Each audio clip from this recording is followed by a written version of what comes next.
This meeting of the Hingham Select Board is called to order. One second. Gotta get the language. Yes. This meeting is being offered remotely as an alternate means of public access pursuant to Chapter 107 of the Acts of 2022 and all other applicable laws temporarily amending certain provisions of the open meeting law. You are hereby advised that this meeting and all communications during this meeting may be recorded by the town of Hingham in accordance with the open meeting law. If any participant wishes to record this meeting, please notify the chair at the start of the meeting in accordance with Mass General Law, Chapter 38, Section 20F, so that the chair may inform all other participants of said recording. All right, seeing that, I know for the record that participating in tonight's meeting are myself, William Ramsey, Chair, Board Member Joe Fisher, and Board Member Liz Klein. With that, if everybody could stand and face flag of the nation, whoever's willing. I pledge allegiance to the flag of the United States of America and to the republic for which it stands, one nation, under God, indivisible, with liberty and justice for all. Thank you. Next item on the agenda is the approval of minutes. I believe we have two sets of minutes to consider for approval tonight. Joe, you ready to proceed? I'm prepared to proceed with both sets. Liz, are you ready to proceed? Yes. With that, I take a motion. I move to approve the minutes dated December 2nd, 2022. Second. Second. All those in favor by roll call. Joe? Aye. Liz? Aye. And I'm an aye as well. The motion carries. Is there a second motion? I'll make a motion to approve the minutes dated December 6, 2022. Second. All those in favor by roll call. Liz? Aye. Joe? Aye. And I'm an aye as well. The motion carries. Next item on the agenda is a continuation of our discussion of the FY '24, our departmental budget request. We're going to start tonight with conservation. I believe we have Lonnie. Looks like Lonnie hasn't come upstairs yet. If you Okay, want then I'm going to move on to Keith is here. veterans. We have Senior Chief Retired Keith Chairman with us this evening. Keith, come on up.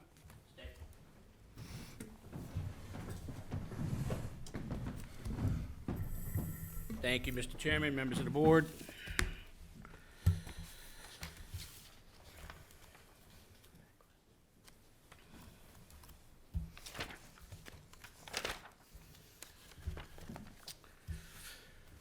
First slide is the mission statement and services that we provide here. I see that there is no real new members of the board present. So if you'll indulge me, unless you have any questions about this slide, I'm going to skip right over it. It's pretty straightforward every year. Next, you can see we had a ceremony this year for the anniversary for Vietnam veterans. We presented over 24 veterans with pins from the Department of Defense, as our community was a Department of Defense celebratory community, and there was also 2 widows present. Next slide. Salaries, pretty straightforward. That comes right from the accountant's schedule and directive. We have 1 full-time director, 1 part-time service administrative assistant, and you can see there the asterisk. 1 minute. Excuse me 1 second. Well, Fire. Stop. Stop. Let's go. Camera shy, I think. Let's go. Let's go. Down. Down. I left off, currently that position is filled by an unpaid volunteer. At this time, we're requesting an additional funding for a full-time administrative assistant, which would be upwards of about $21,000. The expenses this year to date, as you can see there on the slide, $8,597. Some of the major items there are wreaths, flags, flagpole repair, which we've started quite extensively throughout town. That first slide that we kind of glazed over mentioned that there are 37 municipal flagpoles in the town of Hingham. Office supplies, a little over 1,500, 1,700 for training, meetings, and seminars. As you may or may not know, there is a requirement now by the state to certify VSOs in the Commonwealth every 3 years, and it's a cumulative training, so it's almost like a CEU type of thing. So you need to go to these seminars annually, and there's 2 in the county, so we break it down by county to get more training out to more facilities, is semi-annual. Next slide. Major items here. So these are the major items in veteran services. $45,544 for ordinary benefits. Over $100,000 for medical attention and supplies. As you can see, that's the number one thing that we provide here in accordance with Mass General Law, Chapter 115. There is a 75% turnaround on those funds that are allocated this year. It's seen in the next fiscal year, it goes back to the general fund. Miscellaneous is $3,000, just above $3,000. That's used for the flags. Also, part of Mass General Law, Chapter 115, that is a mandate that each veteran's grave be flagged or decorated annually on Memorial Day. So that covers that cost with that 75% return as well. Questions? Next slide. Questions on that, or you want to roll right into? You know, why don't you continue with celebrations? Okay. I know you're gonna cover that as well, so go ahead. Celebrations, fiscal year '24 budget, $18,621. I have direct oversight of $14,871. The remaining balances for the 4th of July first responder details. Placement and replacement of metal grave markers for deceased veterans in the 6 privately owned cemeteries in Hingham. In accordance with Mass General Law. Caveat here that I've added is, over the last 3 years, the Veterans Council, SNAP, and other community donations have afforded this town the ability to participate in Wreaths Across America, which is an annual event that happens on 17 December. So over the last 3 years, mentioning those 6 private cemeteries, we've been able to put wreaths on veterans' graves in all of them, and then we're starting our rotation over again. There's no way that we could ever afford to do it all at once. We just wouldn't have the generous donations to cover that. Planning, staffing, and coordination of annual ceremonies. As you can see, these are the major ceremonies that we have, and I have seen many of you there, and I appreciate your attendance. Matter of fact, we just saw Mr. Fisher was at our National Pearl Harbor Day at Hingham Shipyard, which was the 81st Remembrance. Next slide. Grand Army of the Republic Memorial Hall.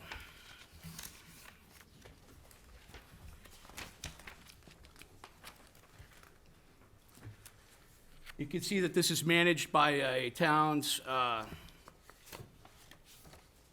appointed board. There's 3 members on that board. The building itself is 134 years old. It is a historical museum that memorializes the military servants of all our town's veterans. Actually dates back to the Revolutionary War, so we do have 1 or 2 items in there from that. We're hoping to reinstitute the self-guided tours. Of course, we would need volunteers to do that. They would work under the Valor Act. They would provide 4 hours of community service for a total of 105 hours for up to $1,500 tax exemption annually. Right now, we have only 6 of the 10 filled positions, so we're unable to successfully reopen that after post-COVID, I guess you'd call it. You can see here some of the organizations that use it is the American Legion, the VFW, DAV, Boy Scouts of America, the Hingham Police Department, and we also house in the basement the 50 Flags program, which is a very successful component of your 4th of July private funds. The militia keeps all their equipment there as well. We also host the annual Hingham High School sophomore class history field day there. This would be the 13th anniversary of that, so that means if you think about that, why is that? Why do we call that out? So when 13 years ago, when those students were in kindergarten, every student now from the 10th grade who goes into the 10th grade, so if they had started kindergarten at the time, every student has now seen the GAR Hall, and most adults here in this community, I would gather, have not. So very important milestone for us. It's almost a whole generation of school children that we've put through there, and we hope to continue that success rate. The fiscal '24 operating expenses, as you can see, is about $17,000. Close to $10,000 of that is for repairs, maintenance, service contracts, and the security system. And the utilities is roughly around $7,000, gas, water, and electric, and other supplies. believe that's the last slide. Great. So I was just gonna point out, I remember last year when you presented, Keith, I mentioned how, before you became the Director of Veteran Services, how we didn't have all these activities that you listed in. You have really revolutionized the position and changed the job, and, still thankful for the work you do with our veterans. Seen the way you interact with Gold Star families and with some of our veterans in town, and it's really wonderful. I think for anybody who's been to some of the services that you lead, particularly Memorial Day and Veterans Day, they're so well done. And, you know, other towns do have services like that, but they just don't have the meaning and the effort that you put into those things is really well appreciated by the veterans community, and I certainly want to thank you for all the work you do. Thank you. So with that, I'll turn to Liz first with any questions. Great, thank you. Thanks, Keith. And just to echo what Bill was saying, the whole community certainly appreciates all of your efforts. It does not go unnoticed. Just a question on the Veteran Services budget. I saw you mentioned the medical attention and supplies line, and that actually went down quite a bit. Correct. So that is due to attrition. So our clients are mostly 90% are an aging population, well into their senior citizen years. And post-COVID, we really took, it was almost 10 clients that have perished since that time. So over the last 3 years, that has been a steady decline Okay. with no real occasional person here and there backfilling that. The veterans of today have smartphones. They're signed up by the VA immediately upon discharge. They can receive service connection disability benefits while on active duty. So their seamless transition from active duty to either retirement or being put out of the service for a medical type injury is already taken care of. So they're miles ahead of where the veterans of, say, World War II, Korea, and even Vietnam would be, Sure. who the VA is now just playing a 40-year catch-up game with them. Okay. So, Okay, well, thank you for explaining that. And if it gets to a point where you think we need to do more proactive outreach, please let us know. No other questions? Great. Joe? Keith, so I do have a question on the GAR budget. Under the R&M buildings, you've got a decline of about $5,000 from last year. Is that, what's the basis for that? So when we looked at that last year, we had actually, I guess, had built in a component for a catastrophic event that we had. Right. And we knew that we needed to repair that and have that repaired, and we built that into the budget. So looking forward, just for operating costs, as what that line item is for, repair and maintenance, it would be fiduciarily irresponsible for us to continue that line over and say, oh, well, everything else went up 8.97% because of inflation, we should jack that. That would be unrealistic. Okay. And then I see that you zeroed out telephone services? Right, so with the, I don't know what you'd call it, maybe somebody here can help me with the fiber connection or the intranet for all of the buildings now in town. GAR Hall, which was first pass, was not on the inventory list. So the trustees made sure that it was on the inventory this year, or whenever the project came to fruition, that it was included. So now it is part of the infrastructure as well. So the private Comcast business that they were paying for Right. has now been eliminated in hope that they will soon be up and running. I think I just saw a memo today that's a shutdown next week, so. Great. Great. Thank you. No other questions? Any members of the public have any questions regarding Veteran Services, GAR Hall, or celebrations? I think John does. John Asher. I see John Asher's hand up. John, good evening. Just name and address, if you don't mind. Keith, I just wanted to know if you want to speak, we skipped a couple of slides at the beginning of the Veteran Services Okay. presentation. Do you want to mention the Veterans in Need Fund and how that is used, particularly since we received town citizen donations to it? Sure thing. The Veterans in Need Fund, which was especially, at the time, over a dozen years ago, was specially legislated for our town. Since that time, the Great and General Court has saw what we were able to accomplish here in Hingham by having that, if you call it an assistance fund or a subsidy fund. They have now made that law. So it's now a local option or now a home rule petition for other VSOs to incorporate in their towns as well. We were able to gain quite a substantial amount of savings. In fact, this will probably be in the town report this year. In its last 10 years of inception, the townspeople of Hingham, through their excise tax, property tax, cash in hand, and just in-kind donations, it's been well over $100,000 donated on this, be the 10th year anniversary of this. And we seem to be able to, and we have spent over $70,000, meaning we have given that back. So as I mentioned in the beginning, Mass General Law, Chapter 115 is a 75-25% program.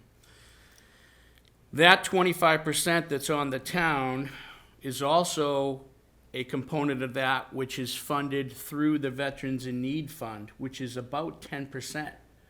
So we're actually giving 10% more to our veterans here in Hingham through those generous donations of things that they need and that they can't get through the inventory or what we call the registry of what's allowed, durable medical equipment. Maybe they're allowed to have a standard walker, but this particular person needs the cane with the 4 pegs on it or something, not covered, right? So things like that you don't think of, that those people, it can change their quality of life.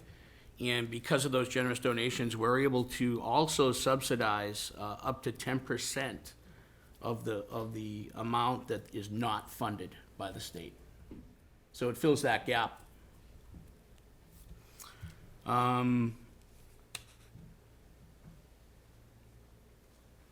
And I think if you wanted to go back to that slide, you're on it, yeah. The 14,473 of fiscal year 22 was the supplement. That was the amount that we can capture, that we can see through our record exchange. And it's been an incredible amount of money that we're able to keep on hand for those emergencies: food, fuel, housing, clothing. It's just a myriad of things. John, can you think of anything else that was?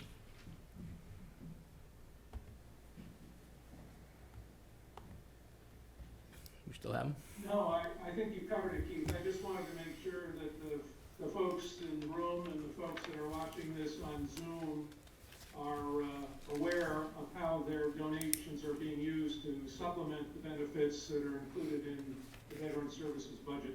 Right, and so not to take away from any of those other organizations, Wounded Warrior Program, any of those type of organizations, DAV, we have no overhead. We're a municipality, 100% of your donation goes into someone's fuel tank, goes into somebody's icebox. I just brought over $50, 50 pounds worth of food to a veteran who was not able to qualify at Veteran Services or Elder Services because they were just a few dollars above the federal poverty level. So it's those people that we're eligible to capture. Doesn't mean they're any less in need. That line is a hard cutoff line. It's a hard stop. And when you're talking about someone who makes $30 more and that hard stop goes into place, and you look at the cost of all our commodities, it's almost impossible to fathom how we can't help them. But we're eligible to do that here. And for those people that use the checkoff block, or what we call the stuffer, that's in your excise and your property tax, we thank you as a community, and I know the veterans community wholeheartedly thanks you as well. Excellent. Great, Keith, thank you. Thank you, John, for pointing that out as well. Anybody else have any questions or comments on these 3 budget items? All right, seeing none. Keith, thanks very much. Thank you so much for See you having me. again. Thank you. Have a good evening. You as well.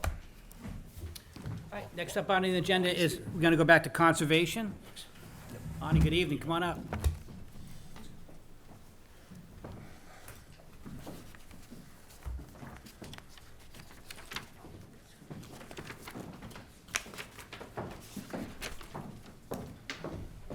Lonnie. Good to see you.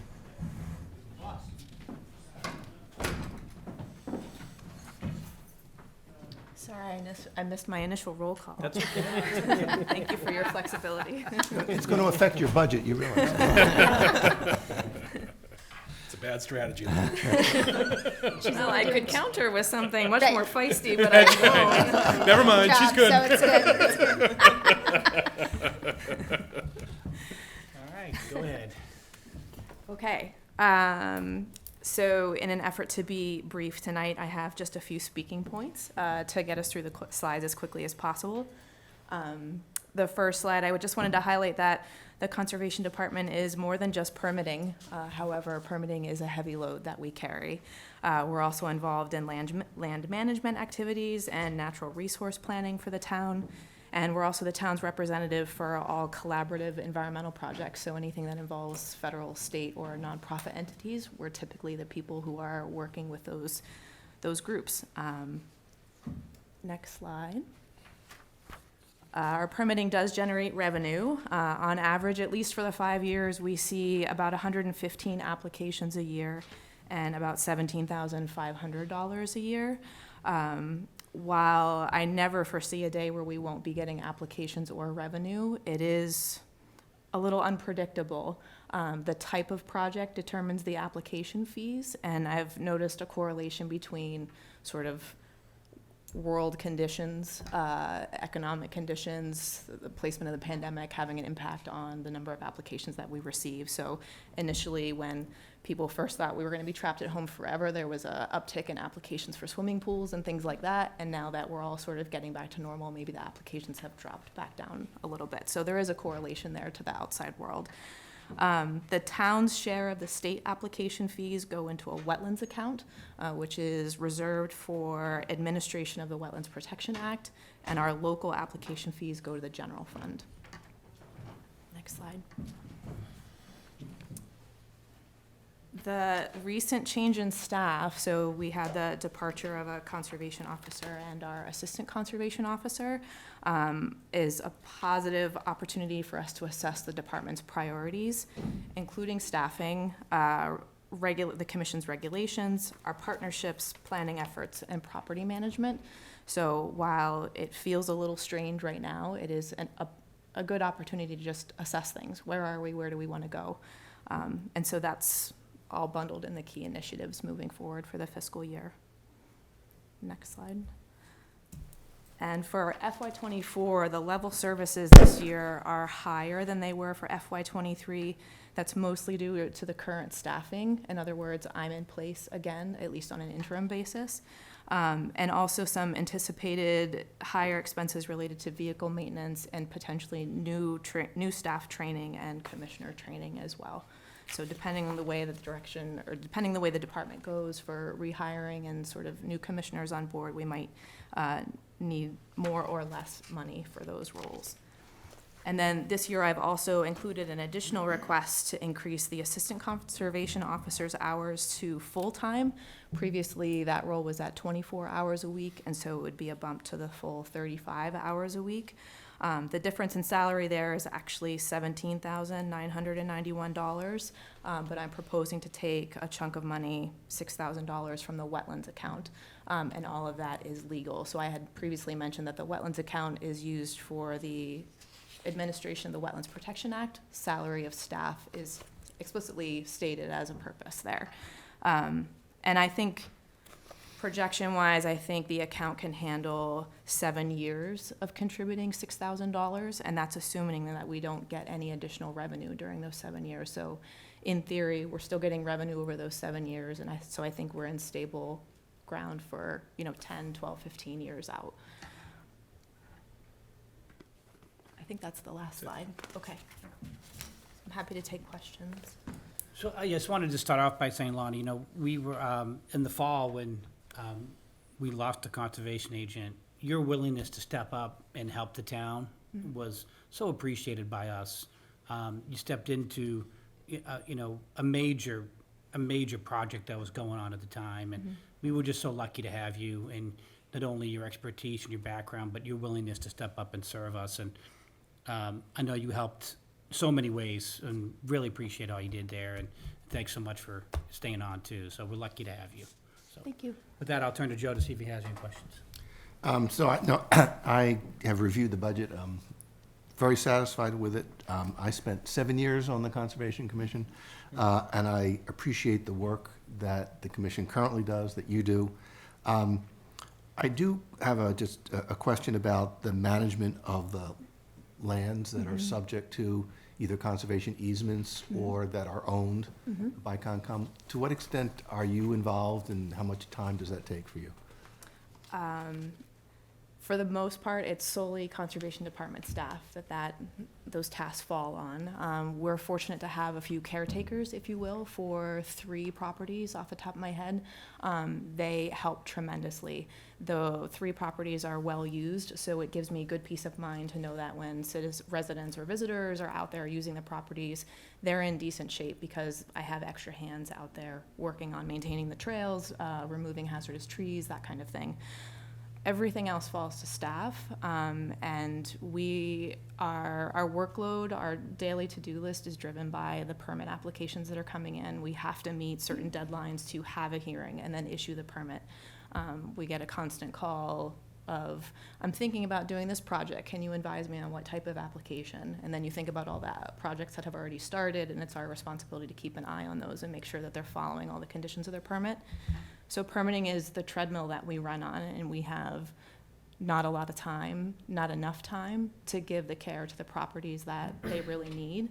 And that's one aspect why I think the assistant role should be full-time, just to get some extra hours in, some extra capacity to be able to do things other than permitting. And it's not just, warm and fuzzy things that make us feel good. It's things that we're actually obligated to do and should be spending more time on. We just don't have the capacity right now. So I think the additional hours from the assistant will be really helpful. Yep. And another aspect of your job is coordinating with your fellow organizations, whether it's the zoning board or the planning board, as applications come in. There's a lot of overlapping jurisdiction, and your ability to mediate those tasks is really very appreciated. Thank you. Liz? Excellent. Thank you, Lonnie, for all you've done and continue to do. Just a question about, I really appreciate what you were saying about using this or seeing it as a great opportunity to, understand what we really want to do and where we want to go and the people necessary to make that happen. What are you thinking in terms of the timeline for figuring that out? I just want to get a sense of how that impacts the budget. As quickly as possible. Yeah. I've had conversation with both Tom and Art. We want to take a closer look at the job descriptions. Right now, it's in my hands to do that, and it's challenging to work those jobs and review the job descriptions at the same time. So the commission just had their last meeting of the month last night, and so there's a little window here where I think I'll have some time to look into it, but it's top priority. It's just a matter of finding the time to Okay. get to it. Okay, I excellent. would add that it's unlikely that we would need more staff than what we're proposing here. Okay, It's just a matter of shuffling the responsibilities into the appropriate boxes. Okay. And that's kind of what Lonnie and myself and Art have been working on. okay, excellent. Thank you. Any members of the public have any questions on the conservation budget?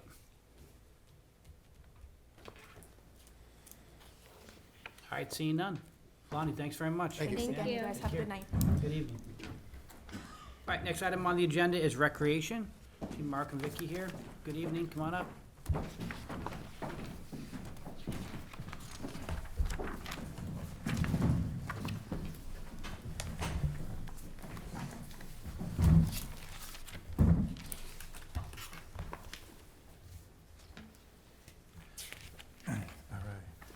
Good evening. Thank you for inviting us here tonight to review the Rec Department's FY24 budget. Our operating budget consists of 2 items, the director's salary and the townwide turf maintenance plan. Most of the self-supporting fiscal operations happens within our revolving fund budget. Our scope of programs helps bring in revenue, which in turn pays for all the department's expenses and payroll. Our mission and scope of services include the following. With regards to programming, we manage a comprehensive range of over 200 self-funded recreational programs for all generations. In an effort to be brief tonight, I'll skip the next few paragraphs about highlighting those 200 programs. I was going to ask you about item 42. And so, working our way down the list there is Hingham Rec permits and schedules all town fields and courts, which consist of 37 fields at 16 locations, 28 tennis courts at 6 locations, and 10 basketball courts at 7 locations.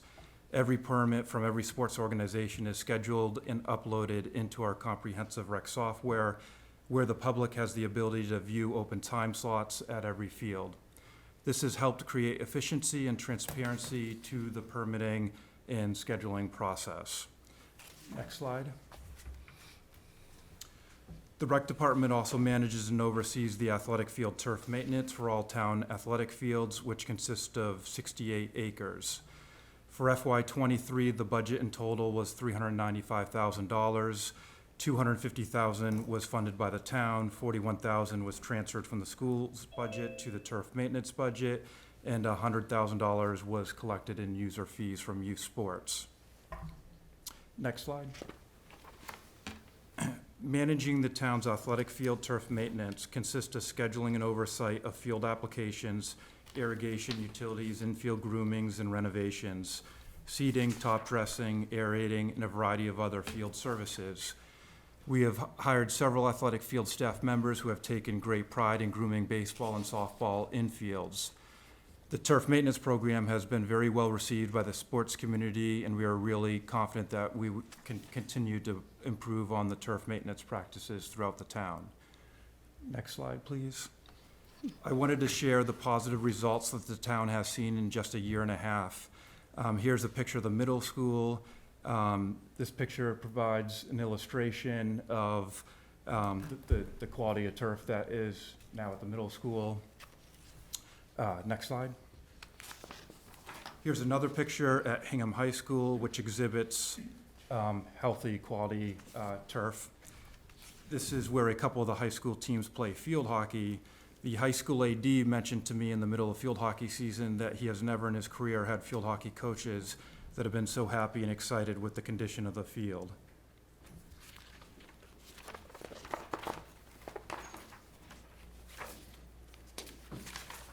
Next slide.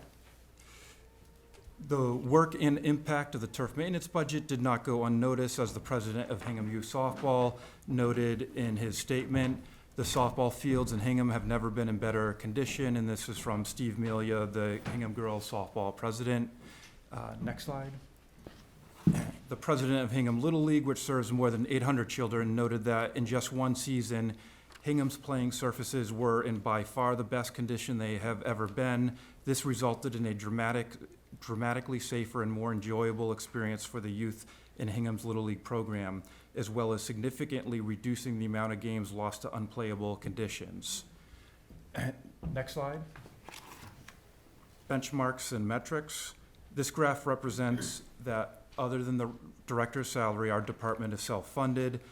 One statistic we take pride in is that we offer summer camps from the day Hingham's children end their school year all the way up until the weekend before the new school year begins. Many comparative towns offer either 6 or 8 weeks of summer camps. In this past summer, we offered 10 weeks. Next slide. A few of our key initiatives include helping to improve accessibility at athletic fields, courts, and playgrounds. We also aim to continue to improve the quality of the town's athletic fields as we enter our 3rd year of the turf maintenance program. And the last slide. The rec's total salaries is $195,000, which consists of the director's salary and the payroll for the turf maintenance staff. Our 3 other full-time administrators are fully funded by the revolving fund. We are on track to generate approximately $1.7 million from our program offerings, which enables us to self-fund our operations. The Rec Commission and I are so fortunate to have such dedicated, hardworking administrative team. We have 3 full-time administrators who are extremely efficient and motivated to serve the residents of Hingham. We have an additional 12 summer administrators who help us manage all the seasonal employees. Our admin team excels at successfully marketing, growing, and managing very large and complex recreational offerings. We're incredibly lucky to attract some of the hardest working, brightest and dedicated counselors and lifeguards. We typically select 90 to 110 counselors and lifeguards to cover our summertime needs. The total for the town's turf maintenance plan is $192,000, and all other departmental expenses are self-funded from the revolving fund. As a team, we continue to strive to offer the Hingham community high-quality and affordable programs, as well as provide safe and accessible recreational fields and facilities. We appreciate your time tonight, and thank you for your support. Well, thank you, Mark. You know, the rec department and the program offerings have increased so much since the days you and I worked there in high school. You know, it seems like 100 years ago now. Maybe they were 100 years ago for me. And I attribute that to your leadership and Vicky's leadership. So the program offerings are great. I mean, so many different programs now, and you both do a great job leading the department. So thank you for that. Thank you. The turf maintenance program, hugely successful. You know, fields that were just never given the care that for years that, you know, they neglected, have grew into wonderful diamonds. South, Plymouth River, the middle school field. Even some of the Little League fields would get burnt out during the summer, you know, mid-July into August. They were just dust bowls. You and I talked about that. We're just whole season long. We're really great. So that's a huge benefit now to the athletic community, that those fields are really well maintained. So I know that was all you too. I mean, that was all put under your leadership, Mark, and appreciate the work you did there. Thank you. We have a good team. I just go along for the ride. How did I know we put scheduling under you as well? How did that work out? It's going good. I mean, we did scheduling before that transition. We just transitioned the school department fields. So working with Katie Hartman and Jim Quattromoni, it's worked fairly seamlessly, so it's going well. Good. Now that we've done it a year, is there anything else we need to do better going into the next year? Yeah, there's always challenges that we have to improve upon. For example, at the high school, the well there, which irrigates 26 acres of athletic fields, it does have its deficiencies. Working with Russell Tierney, we're looking into possible options, possibly tapping into a well that he's not utilizing. So we're just kind of exploring some options there. Great. Let me turn to Liz, if you have any questions. Excellent, thank you. Well, you're doing a phenomenal job, Mark. Thank you. Certainly, I see the fields, they look amazing. I've heard lots of excellent feedback. One of my favorite things, I think, is what the field hockey coach at the high school said, where now the girls, the incoming freshmen are so good, they're on the varsity team, and before that, she had to teach them what field hockey was. So it's amazing to see that. In terms of the maintenance plan and the field maintenance line item, just wondering if there are other initiatives from the field study that we're adding in, or next steps or additional initiatives from the field study that we should be thinking about. So the most important initiatives we've adopted from one entity doing the scheduling and the permitting, Right. Creating a turf maintenance budget. So the most important ones, we've implemented a unified field permit with a field use policy. That's all been done in the last couple of years. And then it's just kind of taking a look at, is there any capital projects that, for example, last year, the town funding high school tennis courts, because they kind of reached a state of disrepair where the high school team couldn't even play matches on one of the 6 courts there. So it's just kind of taking a look at a few of those projects to see if we can improve upon there. Okay. But in terms of the grass fields, I think from the turf maintenance budget, we've been able to move the needle so far in the right direction that there really isn't capital projects with improving grass fields. Okay, excellent, thank you. Okay. Joe? So, really hats off to you and your team for the tremendous job. I do have just a couple questions, not really about the budget. First, one of the issues that we heard in past years was how can residents be informed? How are communications going? People would show up at fields, they didn't know if they were entitled to or not. Not heard any concerns about that recently. So it sounds like you've mastered communications. Can you want to just talk about how you did that so successfully, because it's been great. There's still a few hiccups here and Yeah. there, but overall, it's worked out well. I'm in constant communication with the youth league presidents. They do a great job of setting up their schedules. We're entering it into the schedule base.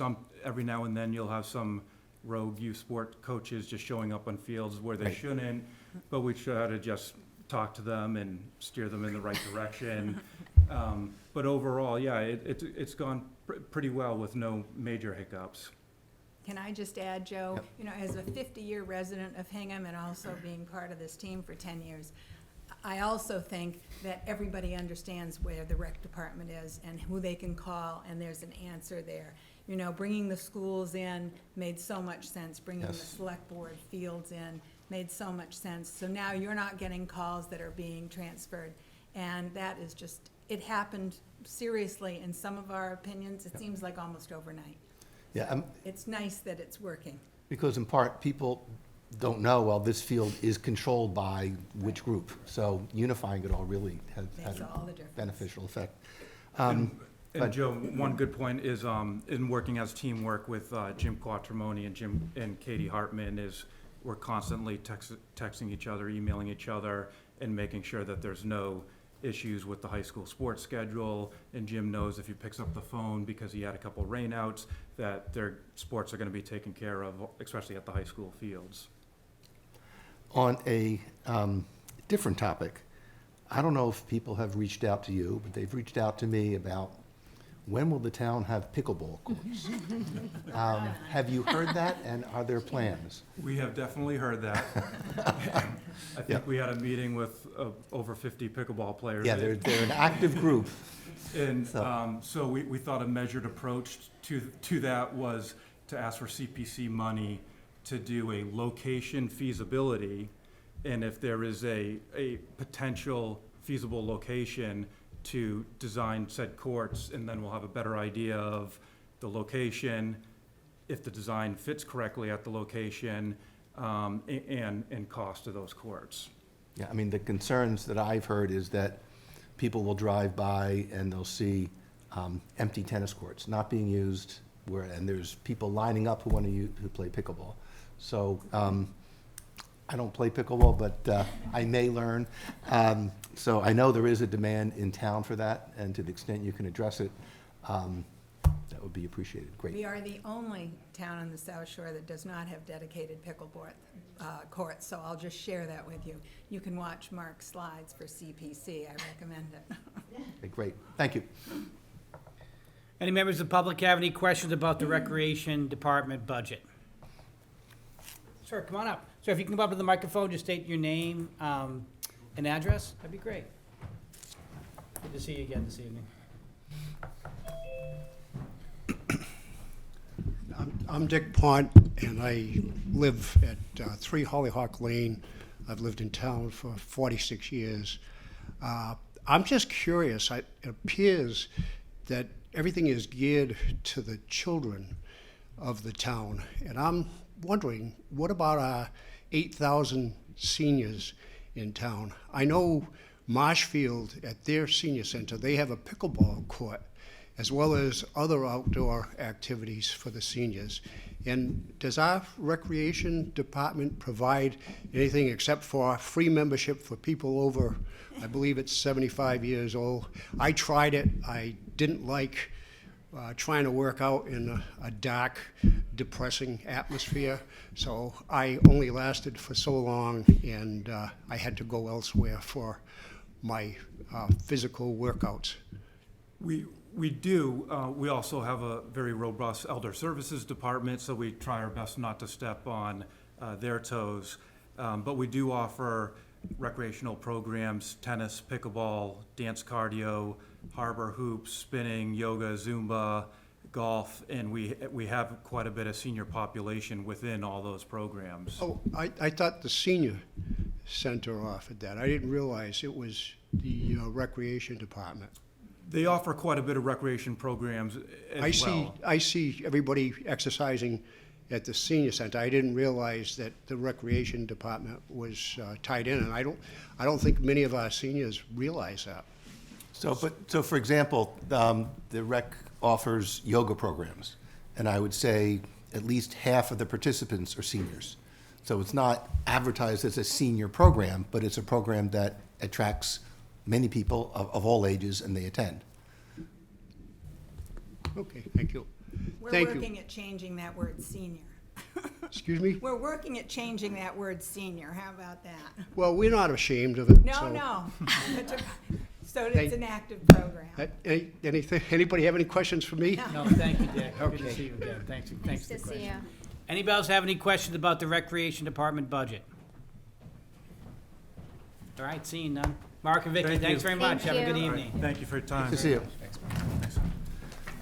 All right, next item on the agenda is the Elder Services Department budget. We have Jennifer with us this evening. Jennifer, good evening. Good Right on segue. cue. Yes, I'm thinking pickleball and yoga overlap right now. Good,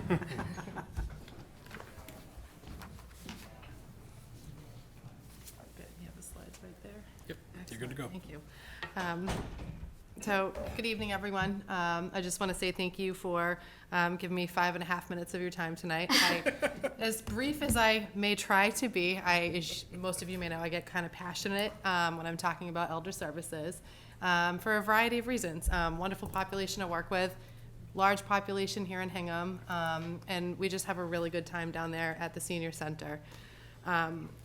We operate I'm going to go to the next slide. Oh, right here. Oh, there we go. Little slide. A full-time senior center dedicated to older adults, enabling them to access education, transportation, volunteer opportunities, tax work-off, support groups, special events, and much more. We provide in-person, remote, and hybrid opportunities to meet the needs and interests of people across ability and age groups. We connect seniors and their family members to services, benefits, and to our programs to help support healthy aging. For more information on our programs, please give us a call at 781-741-1458. The Senior Center is quite a unique department where our participants will come to us in the morning and ideally will spend the day with their friends, taking classes, socializing, and sharing a meal with other people. For a lot of our participants, that's the only meal during the day that they actually eat with somebody else. Between July and November of this year, we've served 722 individuals. We've welcomed 84 new members. We've provided 436 medical rides to 44 seniors and given 837 local rides to 90 seniors. We have run 108 in-person individual programs and offered 20 Zoom or hybrid classes, which collectively, most of them do repeat. We don't eat lunch just once a week, for a total of 2,041 programs since July of this year. We are very, very busy, and we have a lot to look forward to over the next few years. The Senior Center Building Committee has been meeting monthly, conducting site visits, developing program plans, and participating in the next steps of our expansion project. We are due to revise the department's 5-year strategic plan. This year, the department did complete a community-wide needs assessment during the fall, and the full report is available on our website. What we learned is that a lot of the community's understanding about what we do, what they expect from us, and that we have a large population of seniors that don't quite understand who we are, what the senior center is, but they should also benefit from our mission. With that being said, the Council on Aging Board has prioritized exploring the community's interest in rebranding away from the term senior center to a more descriptive title such as a Center for Active Living. And this would help encourage older residents to take advantage of what we offer. We will continue to increase our community partnerships and the variety of programming opportunities that we offer to keep both the long-standing programs that people have come to love and to bring in new and innovative offerings which would benefit the health of the entire community. So how have we been doing this? How have we run 2,000 programs since July? We've done it with 3 full-time staff. Myself as the Elder Services Director, our outreach coordinator, and 1 administrative assistant. We do have 4 part-time staff, 3 of whom are drivers, and our office assistant who works 12 hours a week. The cost of our part-time transportation coordinator is $39,800, and that's fully covered by an annual state formula grant. We do rely heavily on our 72 senior volunteers, and our department expenses are $28,310, of which $17,500 are for the transportation program. I'm just going to reiterate, we've run 2,000 programs with 3 full-time staff since July. So this is where I'm not going to be brief. This is where I get very passionate. I am pleading, and I use that word explicitly, for a full-time program coordinator to focus on the success of our programs and the satisfaction of our participants. That's what we're known for. Everything else that we offer, that's what we're passionate about, and that's what the seniors need, but they come into us because of the fun stuff, and they stay because of how we help them. The department has needed a program coordinator for so many years. It did exist many years ago, and it was dissolved, but the need is felt more so now than ever before, with the addition of hybrid and remote program offerings. In calculating it, my staff and I spend 47 hours a week on average on programs, from concept, communication, marketing, shopping, setup, breakdown, cleanup, evaluation, and adding into it after the pandemic with the expectation that when now we deliver programs in person, hybrid and remote, I have such a dedicated staff and they're so driven. We've continued to provide this high level of service, even though we're on the other side of the pandemic, I will say. But it's not sustainable, and it's not realistic of me to expect our 2 full-time staff and outreach coordinator to maintain this level of service with a growing population. I'm asking that we increase our office assistant hours to ensure the consistency of customer service and information delivery. We do use a lot of volunteers, and they're extremely important, most of them working 1 4-hour shift a week. We've implemented online registration and payment systems, which have its benefits, but also it's added an extra layer of responsibility and time management in order to manage the system. I'm also seeking support for a part-time nutrition coordinator for about $34,000. We provide food at nearly half of our programs and coffee service all day long. I know I've seen many of you come down and enjoy a coffee or a treat from time to time. While our kitchen leaves much to be desired, we do have a space that could function as a cafe for everybody to enjoy. This role would also be responsible for food storage and disposal, cleanliness, food safety, and serve-safe compliance. So to close, seniors do currently make up 34% of the population here in Hingham. We don't just provide services to seniors. We provide services to caregivers and children of adults as well, of older adults. That's another 15% of the population. I myself have, older parents that have needs, and I'm not in that 50-plus population just yet. I will be there soon.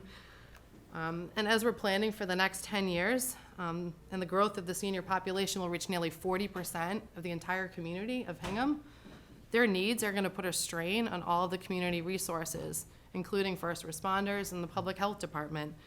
We're the foot in the door to help everybody take control of the way that they age and to keep Hingham a vibrant community for all.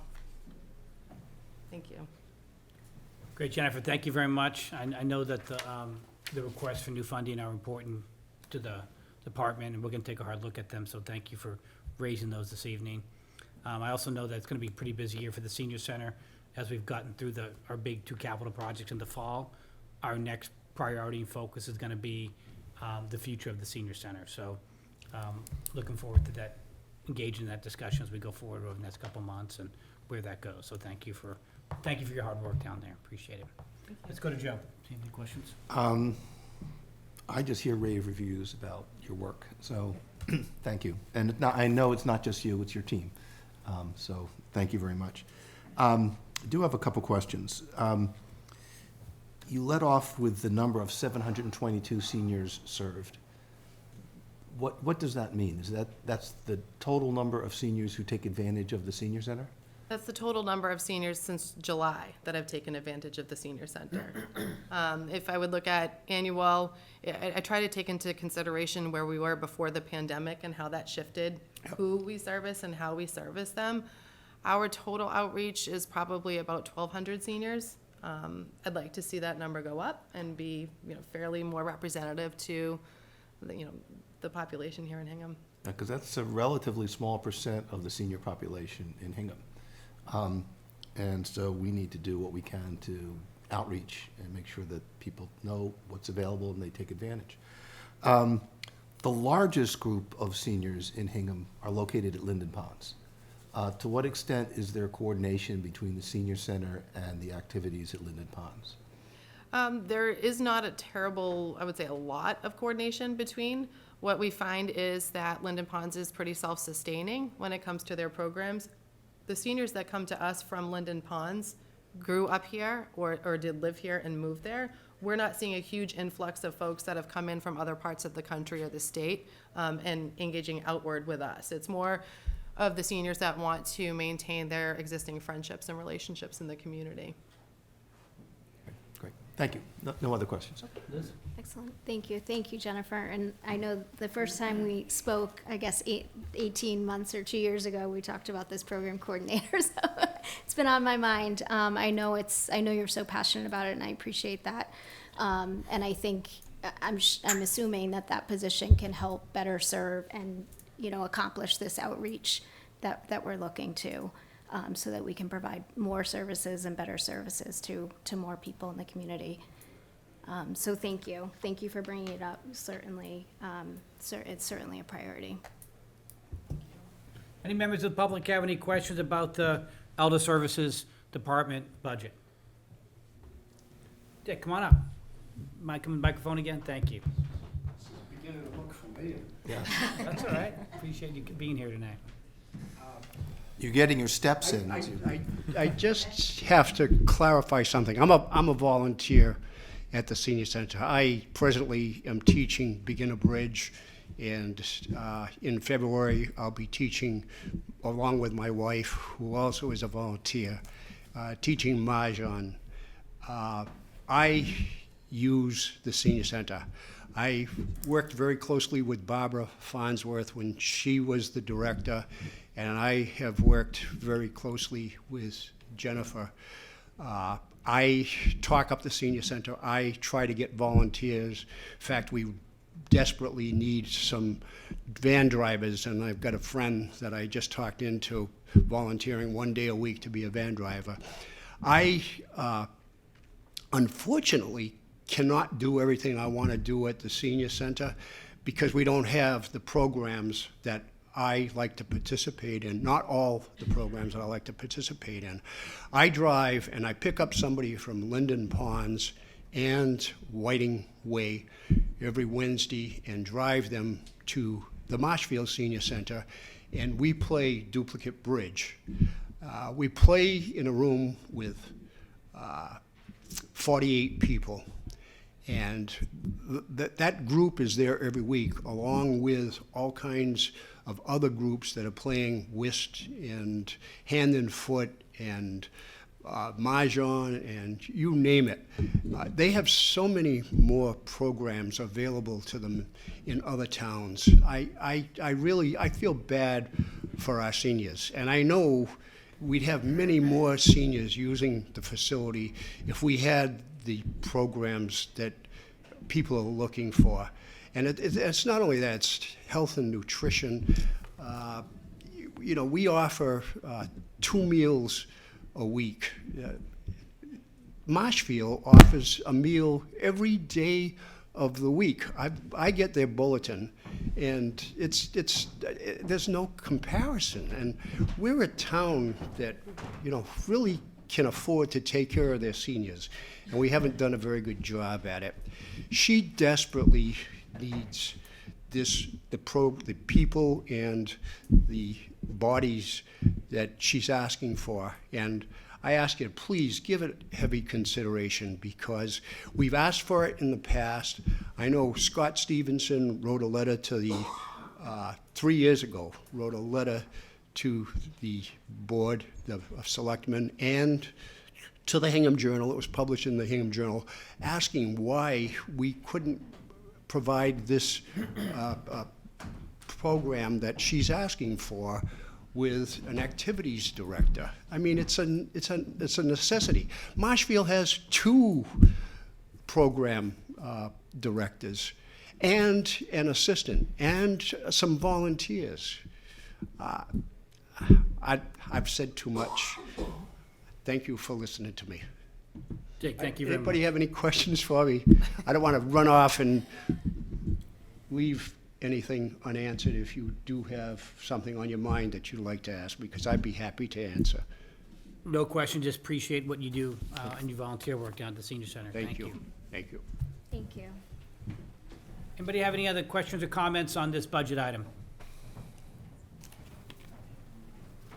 All right, seeing none. Jennifer, thanks very much. Good to see you again. Thank you. Take care. Have a good evening. Next item on the agenda is the Health Department budget. We have Susan Sarney here with us this evening.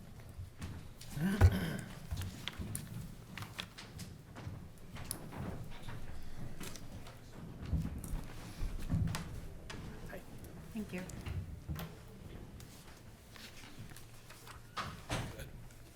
I'm gonna go through really quick. Yeah. Mission and services, the health department enforces over 200 Commonwealth of Massachusetts regulations ranging from food, tobacco, septic, communicable disease, building permits, camps, and wells. Next slide. Benchmark and matrix. DPH and DEP require us to permit and inspect dwellings, pools, all food establishments, to name a few. We also issue septic permits and review all repairs and installation of septic systems internally within the health department. This accounts for 65% of the town's wastewater. Next slide. Key initiatives. We lead an interdepartmental team focused on mental health, opioid use, and wellness. COVID-19 education, flu vaccine clinics, coupled with public health education. We're also members of the Regional Coalition for Department of Public Health Excellence Grant with Cohasset and Situate.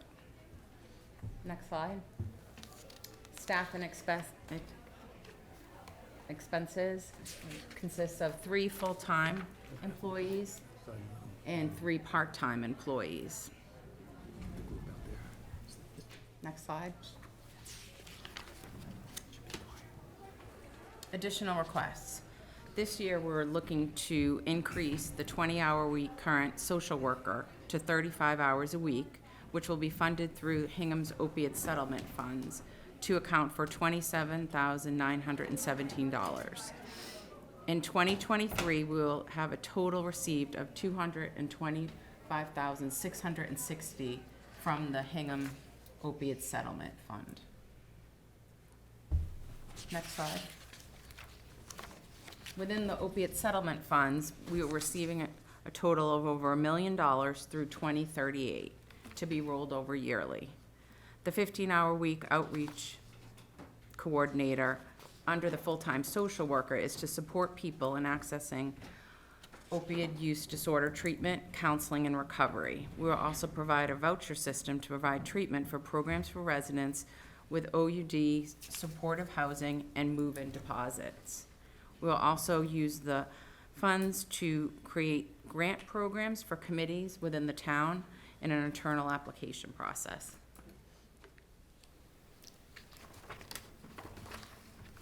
Well, Sue, thank you very much for the presentation. Also want to thank you for your willingness to step up and lead our mental health task force. I know that was put together very quickly, and your willingness to help out and serve in that role is very much appreciated by us, so thank you for doing that. I have no question about your budget. Let me see if my colleagues do. Liz, any questions? Yes, thank you for all you've done, especially recently. So just to clarify, the part-time social worker, the addition, which I think is really useful and beneficial and a great idea, so thank you for adding that. The $222,000 that's here on our budget as an additional request, that is from the opioid funding, right? Mm-hmm. Okay, Excellent, thank you. And the spreadsheet for that usage is detailed in the attached spreadsheet. Yes, actually, one question about that. Which line on here, or which row relates to the grant program? If you look, the top of the spreadsheet is the beginning balance. So throughout till 2038, we're not receiving a constant amount. Right. So you could see the outreach position is the 15 hours of the social worker. And below that's the balance we were receiving. And so then we're looking to put in a bucket of community outreach and vouchers, and then we roll it to the next year, because you can roll it. Okay, And we have each of the buckets pulling, and they're not all the same because it's different funding. We're looking to fund it heavily in the beginning. okay, This has to be approved at town meeting to take the money out of the general fund. And then our outreach is a little bit heavier in the beginning to let the community know what we'll be doing and to get feedback, to see if Okay. there's anybody, residents who have some ideas on how we could use this funding. okay. So the grant programs will come out of that community outreach line? Is that right? So community outreach, so as in 2023, it says 25,000? So the community outreach from the committees to apply could be in the vouchers or the community outreach. Okay. Okay. Thank you. Jill? So my understanding, and I'm not sure how widely known it is, when we're talking about the opioid funds, that's the settlement of a class action lawsuit that the state and all of our towns have got to participate in, and this is the proceeds from that settlement. So, good job in managing this. Thank you. No questions. Thank you. Any questions from the public about the health department budget? All right, seeing none. Sue, thanks very much. Thank you. Good to Thank see you you. again. Have a good evening. Next item on the agenda is the historic budget. We have Andrea with us this evening. Andrea, come on up.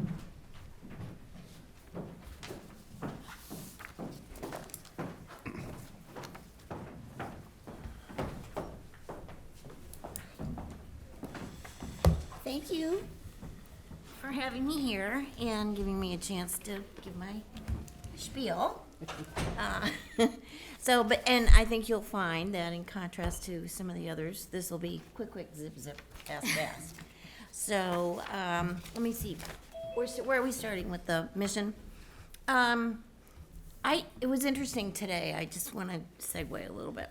I had an opportunity to give a presentation to, in the senior center, and because they regularly request people from the departments to come and talk about what they do. And it was just a great experience. They were very engaged, and it was interesting too to see that they wanted to know how they could help, particularly with our tree and park barn and some of our other resources that really need some assistance. So I'm saying you may be getting some letters. So but anyway, it was a rewarding experience, and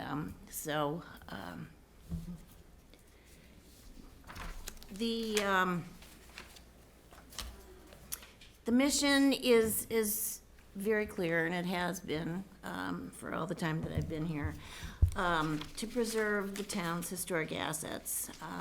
We have archaeological assets as well as architectural and historical assets, and we really need to take care of them.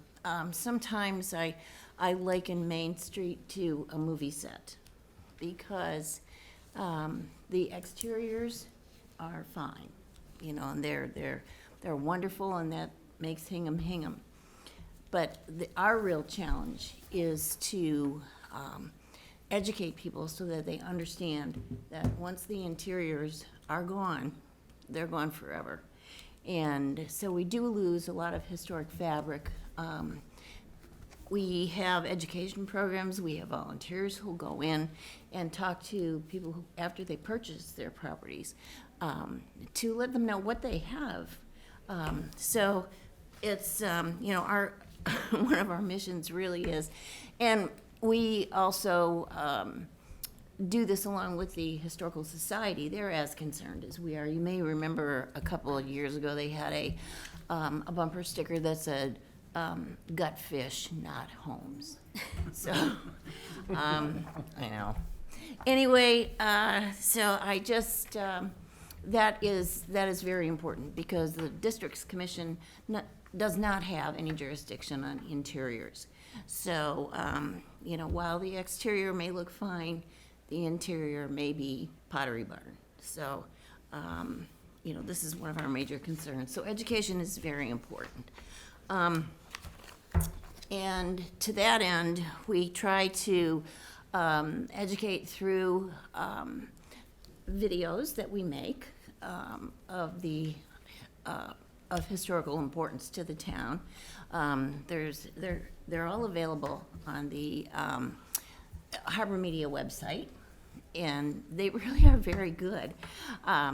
We have one with the shipyard. We have the Benjamin Lincoln House. We also have the Memorial Bell Tower, which is fascinating and which is exciting because we just, as Michelle can attest to, we just finished going through a process of getting that organized and back together, and it's something that's really important to the town. So I guess the other thing is, with the Historic Districts Commission, we do conduct design review, and I always try to explain to people that we're not, we don't make up our own rules, that we are dictated by what we do, our guidelines are dictated by the Secretary of the Interior standards. And so we're accountable to the Mass Historic Commission, which in turn reports into the National Park Service and then the Department of the Interior. So we're just not a rogue bunch. We're not just the taste police. We're not the Historical Commission, but that's okay. We deal with that and smile. So, all right. You want to move on, I guess? I'm sorry, I'm kind of like Jennifer, you know, you get wound up about stuff. This just represents the historic properties in town. The colored districts represent the original districts, and they were formed from the harbor further on down toward Queen Anne's Corner because they follow the settlement pattern. So we do have over 700 properties in historic districts. And we are also very fortunate to have in Hingham more 17th century and 18th century properties than other towns in the Commonwealth. And certainly it's interesting that we have, if to be on the inventory of property needs to be about 50 years old, needs to be 50 to 75 years old. And so as we get older, we're having all adding these new properties like the ranches and the split levels. And so it's very interesting how things are changed in Hingham as well as in towns across America. Okay, so the key initiatives, we are continuing to work on a walking trail to connect the downtown to Hingham Harbor. We have the Preservation Projects Fund, which helps to promote historic education, which, as I mentioned, is so very important. We try to create community awareness, various means. We have, as I said, we produce videos, and we published a number of books over the past years, and we also have a preservation award, which has kind of, during COVID, it lost steam. We weren't able to do it, but we're gonna revive that, resurrect it. So, and then we also fund eligible projects through the Greenbush Trust.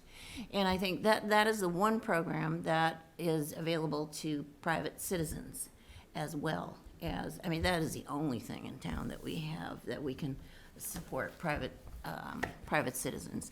And the Greenbush Fund is not a mitigation fund, because the mitigation was taken care of, after while the railway was being reconstructed. But we have, there are a number of needs in order to keep the historic properties around the right-of-way in good condition. And so the people that have benefited are, certainly the Historical Society and the Heritage Museum, the Glastonbury Abbey, the Old Ordinary, many of our churches, the New North Meeting House in particular, St. Paul actually, and the Second Parish and the Congregational Church. So we just, in addition, there are a lot of people who have benefited and are able to restore windows and do other kinds of work with those funds. The big thing that's coming up now is, with respect to our, one of the recommendations of our master plan was to develop a preservation plan for the town. We don't have one. It's an important piece in order to help establish priorities and, competing priorities in town. And so I met with Deirdre Anderson yesterday, and we talked about how we can go about doing this. And I think in the initial phases, we can do this ourselves. And actually, the Historical Commission is responsible for leading this charge in towns. And so but we will have, there are many stakeholders that we would like to get involved. And so after the first of the year, we're gonna try and start to initiate some of those meetings and talk to people about what they feel is important. I mean, we've got climate change and endangering our historic resources, and there are many other priorities that we need to be concerned about. So eventually, as I said, we'll be able to take care of this ourselves initially, but we probably will need to request funding in the future for a consultant to help us pull everything together. So, okay. Oh, that's me. And that's it. Okay, moving right along. I think, one of the things that is an addition this year, we added monies to the bell tower budget. And that's because now that everything has been restored and we have new mechanics working well, there has to be maintenance, and we also have repair operational costs. And so to that end, J.R. Fry recommended adding $2,500 to the Memorial Bell Tower budget. Well, Andrea, thank you very much. Appreciate all your hard work and dedication to our town's history. It's wonderful, the work you do. Thank you. Appreciate it. And it's great to see the bell tower line item included, and the monuments and markers that we're continuing to do that as we go forward here. That's great. Yes. Yeah, thank you for that.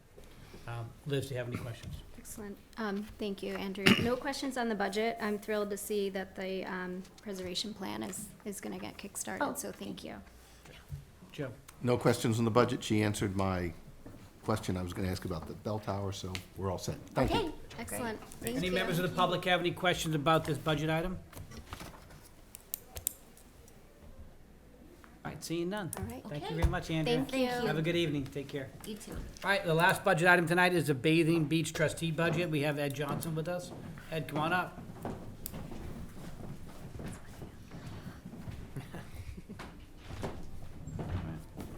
right, good to see you. Good to be seen. All right. As you know, I'm the highly paid one of the 3 trustees of the Bathing Beach. I get the whopping 0.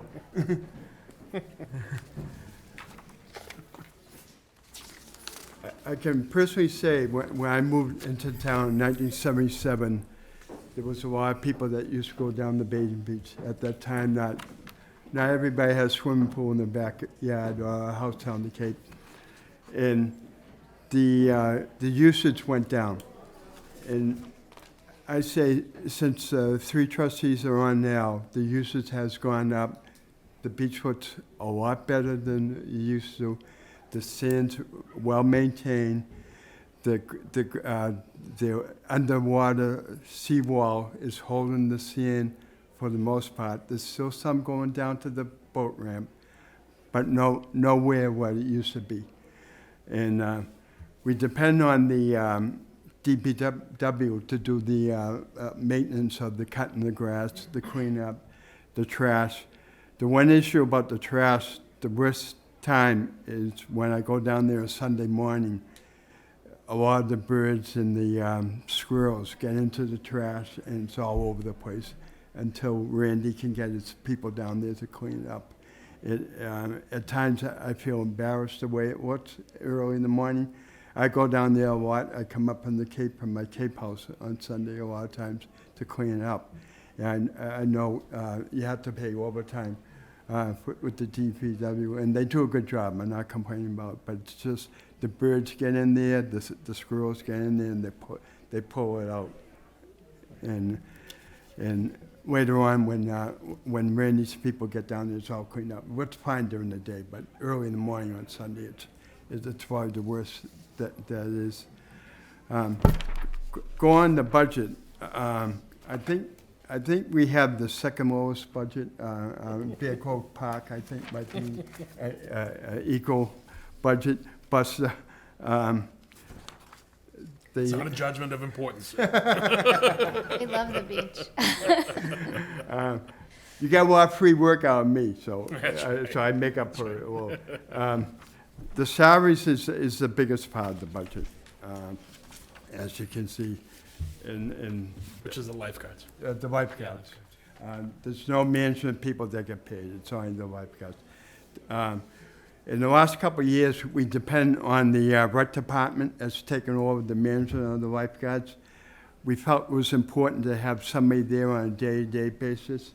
You know, I was a lifeguard for 7 years. I know what it's like to be a lifeguard, and sometimes they're not the most responsible at the young age. But we have good lifeguards. I'm not complaining about the lifeguards. I'm an old NBC lifeguard from years ago. And as you can see, the salary is the biggest, $27,372 for salaries.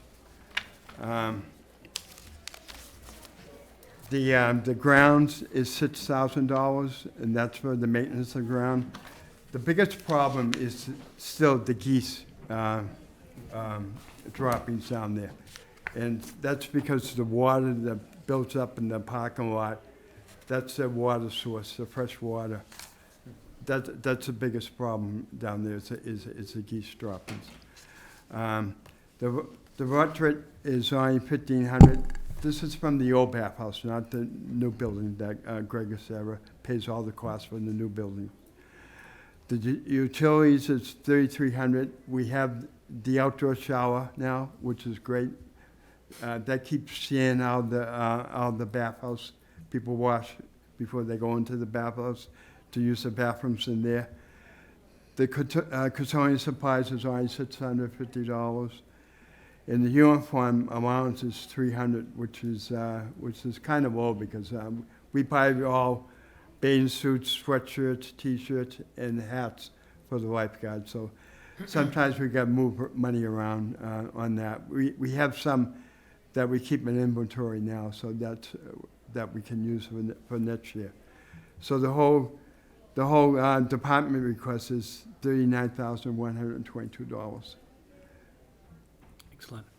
Ed, thank you very much. I have no questions. Joe? I have no questions. Liz? Yeah, no questions, but thank you, Ed. Any members of the public have any questions about this budget item? Seeing none. Ed, thanks very Thank much. you. Good Great to see you. job. Thank you. All right. Thanks for all you do. All right, I'm gonna take 17. All right, I'm gonna take item 6 next on the agenda, which is the recognition of the Hingham girls soccer team, because I know they're in the hallway, they've been waiting patiently, so. Yes, if you could, thank you.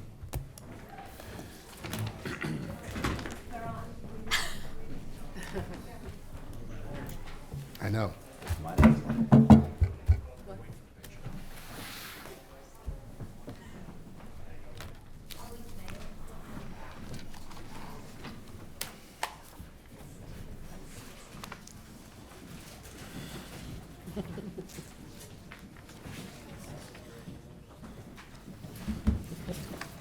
I love it.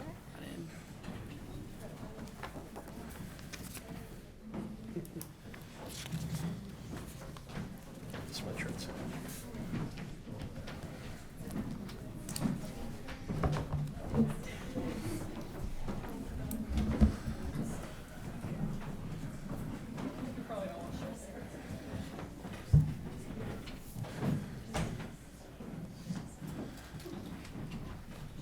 All right, good evening, everybody.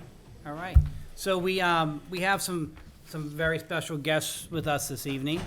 The town was really honored to have the Hingham High girls soccer team win the Division I state championship this year. And, to win a state championship is an amazing achievement. And it's something that I think all of you will remember for the rest of your lives. You'll remember this season, you'll remember this team. And, I was fortunate enough to go to the championship game in Walpole. And the way you played was just amazing. Where's the goalie? I was going to ask, where's the keeper? Yeah. So one of the sun coming out off the field that morning, or that afternoon, was very strong, and I was saying to myself, I'm really glad I'm not the goalie. But you did a great job. It was a shutout, right? Which was great, and I think Sophie scored the winning goal in that game, correct? Right? Awesome. It was really great. So you all had a wonderful season, and just real thrilled to be able to make the presentation to you all this evening. So let me turn to Liz if you want to add anything. Yes, just congratulations and thank you. You all are tremendous, not only athletes, but leaders on and off the field, and we are so grateful. You are tremendous role models for the community, so thank you. Joe? Yes, thank you. You set a high standard, especially for the boys. But really, the town is very proud. Thank you. Awesome. So we all have citations to everybody, all right? But I know we have everybody here, so I'm just gonna read the names of everybody on the team, and then I'm gonna hand it over to the coach, and she can give them out to you later, okay? All right? But before I do that, I'm gonna read the citation, read this into the record. So, certificate of recognition is presented to the Hingham High School Girls Soccer Team Division I State Champions. The Select Board, on behalf of the town of Hingham, hereby takes this opportunity to congratulate the Hingham High School Girls Soccer Team on their Division I State Championship win. The team had a truly spectacular season with a record of 19-0-4. With an impressive roster that included 11 seniors, the Harbor women put forth a true team effort that will go down in Hingham's history. Your outstanding achievement is an inspiration to the entire Hingham community. Congratulations. Signed myself, William C. Ramsey, Chair, Elizabeth F. Klein, and Joseph M. Fisher, Select Board of Hingham, dated December 13th, 2022. So I'm going to note the team itself, and if I mispronounce a name, my apologies in advance. Head coach, Mary Frances Monroe. Assistant coach, Perry Gafford. JV coach, Greg Jenkins. Freshman coach, Rod Ferguson. Abigail Griffin, goalkeeper. Ella Stratlander, goalkeeper. Allison Moore, defense. Megan Bianchi, midfield. Kelsey Tarby, forward. Grace Maroney, forward midfield. Maddie Ogg, defense. Emily Gibbons, forward, midfield. Sophie Rial, forward, midfield. Sammy Gianaros, midfield. Megan Carr, midfield. Bridget Harrington, forward. Claire Murray, midfield, forward. Reese Testa, defense. Anna Theophilus, defense. Isabel Bottini, midfield, forward. Caroline Schiffman, defense. Kiara Migotny, defense. Lauren Brockwell, defense. Megan O'Neill, defense. Ava Varlock, midfield. Hadley Bello, forward. Adriana Ryan, midfield, forward. Reese Pompeo, defense. Morgan Feely, defense. Grace DeSilis, defense. Ivy Clark, forward. Madison Phillips, forward. I think I got everybody. So I want everybody to join with the standing ovation for this wonderful team. And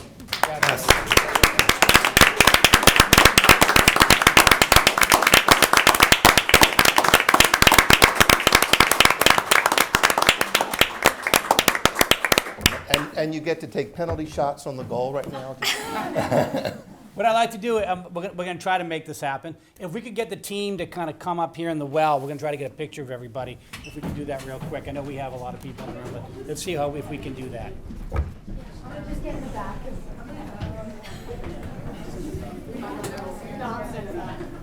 See if we can. Congratulations, thank you. Congratulations. Thank you, congratulations.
So we,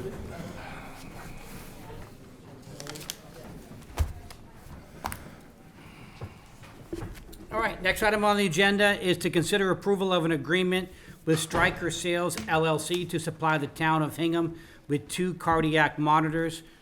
Chief Murphy, that's gonna be a really tough act to follow, but we're gonna do our best to do that. So, Chief, good evening to you.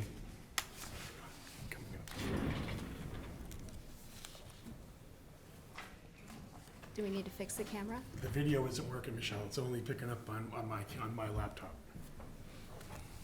See if we can. Just 1 second.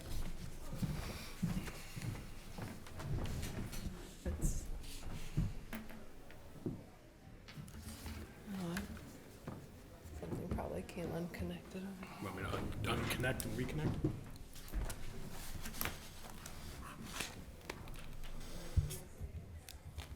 Technical difficulties, we're getting there. I know, we gotta. Gotta bring some of those teenagers back. We in the got a room. little creative. We can probably fix it in a second.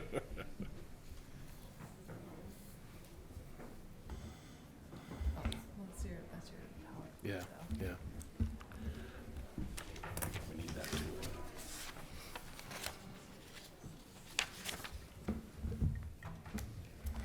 It's Want me to disconnect and reconnect? I'm not gonna lose that.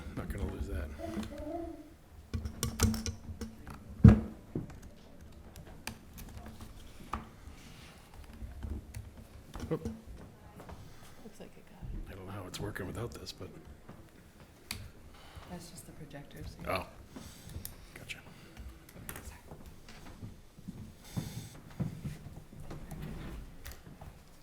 All right, now we go. Oh, there we Back go. on, excellent, okay, great.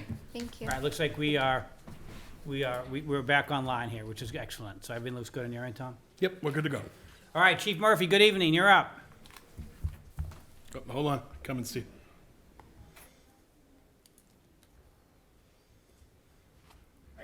There we go. Great. Chief, can you walk us through this, this agenda item?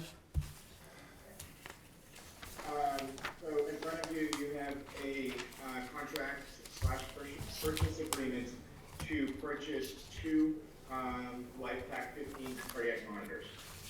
These are the LifePak is a brand of monitors that we've been using for probably about 18 years now. And these are actually the second iteration of this that we bought. We bought two of them a year ago. And we are ordering another two for our reserve ambulances, slash as a backup if there's a problem with them or anything else. So these are something that, one of the reasons that I kind of asked to get in front of you tonight is that we were recently told that there will be a price increase effective January 1st. And as you can see, these are not cheap. They're $75,000 for the two of them, which doesn't include all of the hardware that goes with it, the cases, also includes a 5-year service agreement, which is actually required by pretty much like the state regulations that we have to have the service on a regular basis and all that stuff, which makes complete sense. So, that's basically it in a nutshell. So. Chief, thanks very much. Joe, any questions? Yeah, what is the delivery date for these items? That's another unfortunate thing. We're being told about a year. So we had ordered the two previous ones that we just received. We ordered them well over a year ago. So we're being told now that we're sticking around that same time period, about a year for delivery. The good news is that we do actually still have the older machines. So, we'll be trading one of the old machines in once we get this that we have current. Yeah, because I looked at the contract, I saw a date of February 28th of 2024. I didn't know if that was a misprint or if that's really the expectation. Yep, and my understanding is that payment happens upon delivery? Correct. But Yes, the, and we have the money that was approved by capital for FY '23. So we actually ended up encumbering that money because we originally, or not that money, but we encumbered the money that we just paid for the monitors that we ordered in FY '22. So I anticipate we'll probably end up having to go that route again. yep, but our pricing is protected. Correct. So, okay. Yeah, that's why we're locking the rate in now, because they'll order it, but they don't have all of the parts and the hardware and everything to actually do it, but they lock the rate in. Okay, great. No other questions. Thank you. Liz? No other questions. Thank you, Chief, for being on top of this. Certainly a priority and something that's needed, so thank you for bringing it to us ahead of time. Any members of the public have any questions about this agenda item? Seeing none, I take a motion. I move to authorize the town administrator to sign the agreement with Stryker Sales LLC to supply the town of Hingham with two cardiac monitors, LifePak 15 V4 monitor, defib in an amount not to exceed $75,180.70. Second. All those in favor by roll call. Joe? Aye. Liz? Aye. And I'm an aye as well. The motion carries. Chief, thanks very much. Have a great evening. Thank you. Thank you. Excellent. Next item on the agenda is a presentation of the Boston Coast Guard Public Service Award to Hingham Harbor Master Ken Corson, and I saw Ken outside earlier, so I believe he's here. He is. Come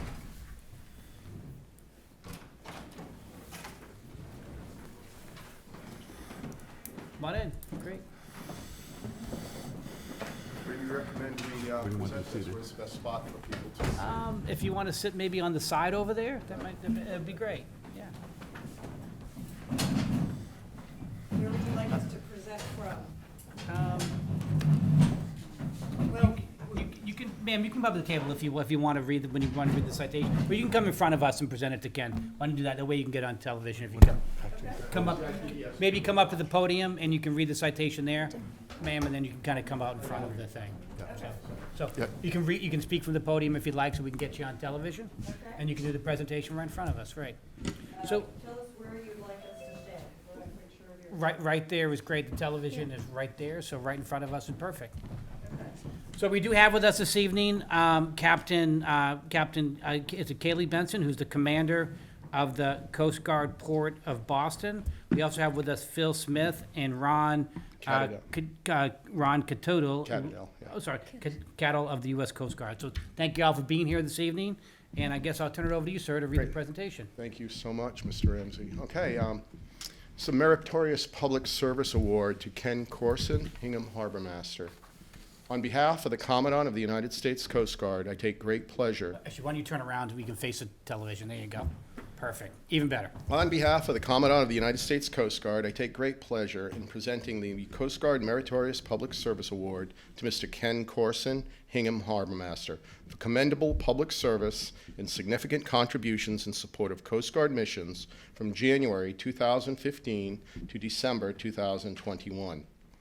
Mr. Corson significantly enhanced the overall security of the Port of Boston while serving as chair of the Boston Area Maritime Security Committee's Marine Domain Awareness Working Group, while serving as the chair of the MDA Working Group and as the representative for the Massachusetts Harbor Masters Association. He spearheaded a port security grant application to procure and install surveillance cameras across the harbors of Massachusetts. This application funded the installation of real-time video monitoring in a significant number of harbors within the Captain of the Port Boston's area of responsibility. Thanks to Mr. Corson's leadership and the support of Sector Boston's AMSC, the grant was approved for $1 million, the maximum amount allowed. Over a 3-year period, he expertly identified harbors that housed critical marine infrastructure and coordinated the placement of the surveillance cameras to provide live and shareable video to law enforcement, emergency responders, and command centers.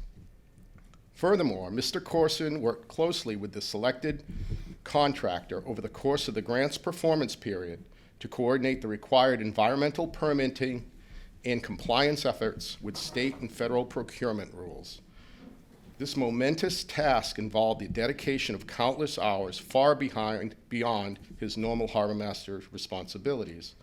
As a result of Mr. Corson's extraordinary efforts and success of the camera program, the Massachusetts State Police have taken ownership of the camera system, ensuring its long-term viability and benefit to the citizens of the Commonwealth of Massachusetts.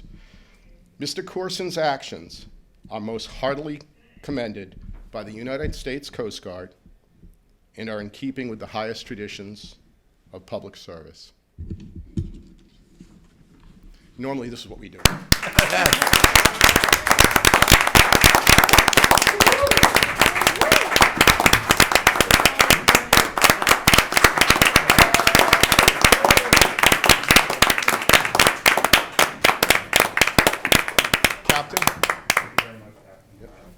Captain Benson, would you like to add any remarks about Ken? And Ken, you're welcome to say something as well if you'd like. Great. Good evening, everyone, and thanks so much for giving us this opportunity to recognize Ken, your awesome Hingham Harbor Master, for this most excellent work that he did. It's been over a period of time. We're a little tardy in recognition, so our apologies for that, Ken, but really happy to be here today in order to make this public. The work that he did in order to research and gain consensus of so many coastal communities in order to get the requisite MOUs, memorandums of understanding and agreement across the board in order to get this lined up and then apply for the grant and then get the maximum grant that's even possible from FEMA is no small undertaking. And are you a law? Are you a lawyer? I am. Oh, okay, all right. I was just thinking this, like, I can only imagine what that took in order to make all of those pointers come together. But what a great public service. It gives us great visibility for us at the Coast Guard. So I'm the captain of the port from the New Hampshire border all the way down to Plymouth, and the ability to have cameras for emergency response, I can't tell you, I can't even put a price on that. There are so many times we get emergency phone calls, emergency radio notifications, vessels on fire, vessels sinking, people in distress, and when we are able to put a camera on that, and it gives us just so much more broad domain awareness as we're making very timely, urgent decisions on how and where and who we're going to dispatch in order to get on scene the fastest. It's just critical, and it really helps us in our safety mission. So thank you so much for everything that you did, Ken, and congratulations. It's well earned.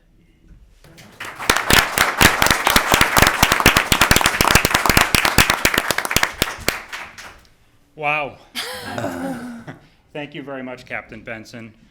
I'm truly honored and grateful to receive this Public Service Award from the United States Coast Guard. This endeavor was exciting, challenging, and we transformed a concept considered by many to be impossible into a real-world regional camera system consisting of some 26 cities and towns. The work we accomplished was significant. It produced an important public safety and homeland security asset for the Port of Boston. It exists today, and it will continue on for some time. I look forward to seeing this system develop in the future. I'll do that from a distance. We brought forward 1.0. There'll be version 2.0 and 3.0, and I look forward to seeing what they look like as the Port of Boston develops these with its port partners. Technology continues to develop, and the possibilities of what this system can be are really endless, and that's what is great about this port is the partners all get together, we work as one team, and we make things that many doubt, we make that possible. The Port of Boston does great work because of our partnership, and this camera system is a fantastic example. I'd like to thank everyone who made this award possible. Certainly you, Captain Benson, for your support as captain of the port and delivering this award tonight. I'd like to thank retired Captain Phil Smith. You've been a big part of this. I've also been a great advisor, a mentor, and we've also become a friend, so I appreciate that. I'd like to thank Chief Jones, the Board of Selectmen, and Tom Mayo for supporting all the diverse and unique missions of the Police Department's Harbor Masters Division. We're a small town Harbor Master's office with important homeland security responsibilities, and we have a lot of different endeavors. And I know at times I come forward and you're always wondering what it is I'm thinking, but I really appreciate your support. And I appreciate everything that the Coast Guard does for the town of Hingham. So thank you very much. I'm really excited and happy to have received this award. Thank you.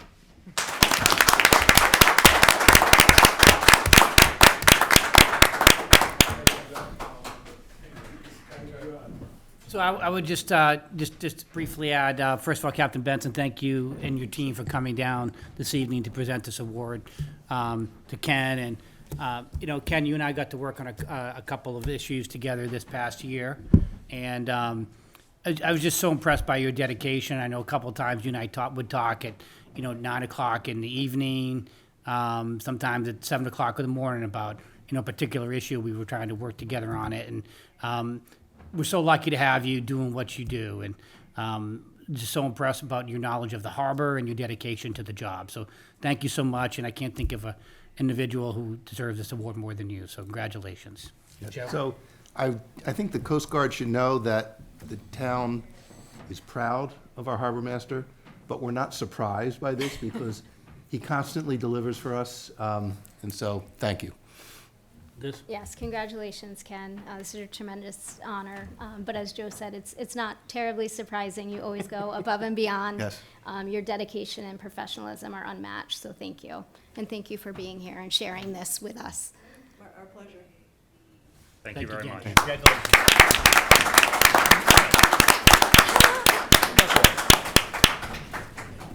That was good, thank you. Congrats, Ken. Yes. Congratulations. Congratulations. Good job, Ken. Thank you. All right, next item on the agenda is an audit committee presentation of FY '22 financial reports. I believe we have Doug with us this evening, Jim, and Sue, so everybody can come up, and good to see you this evening. Thanks for joining us. Thank you very much. Great. I'm only sorry that this presentation probably won't warrant a standing ovation or applause, Maybe. but you never know. Hey, you never know. You never know. On a roll tonight. So thank you very much for the opportunity to come before you today on behalf of the town's audit committee.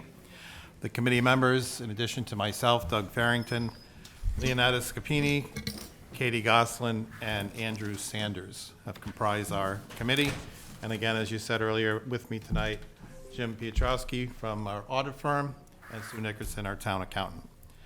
I'm here tonight to present the town's financial statements, which include basically 4 documents, which I believe you have in your possession. The annual comprehensive financial report for the fiscal year ended June 30th, 2022. GAO and uniform guidance reports for that same fiscal year ended June 30th, 2022.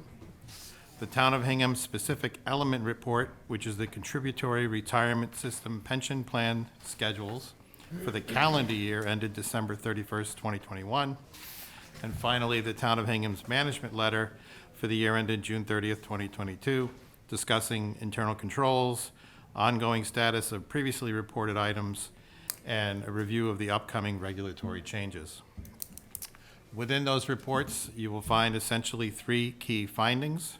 Number 1, there were no material disagreements with management. Number 2, the audited financial statements contain an unmodified opinion, which is the best opinion that a government unit can receive. It indicates that the financial statements were prepared in accordance with generally accepted accounting principles and that they are fairly presented in all material respects. Third and finally, although I referenced the management letter contains no material weaknesses that were identified in internal controls over the financial reporting. There are 2 other items that I just would like to make note of that we dealt with as a group. The first regards the South Shore Regional Emergency Communications Center, which I believe this issue has been brought before this board for several years. And the fact that the charter of that organization called for an independent audit, much like ours.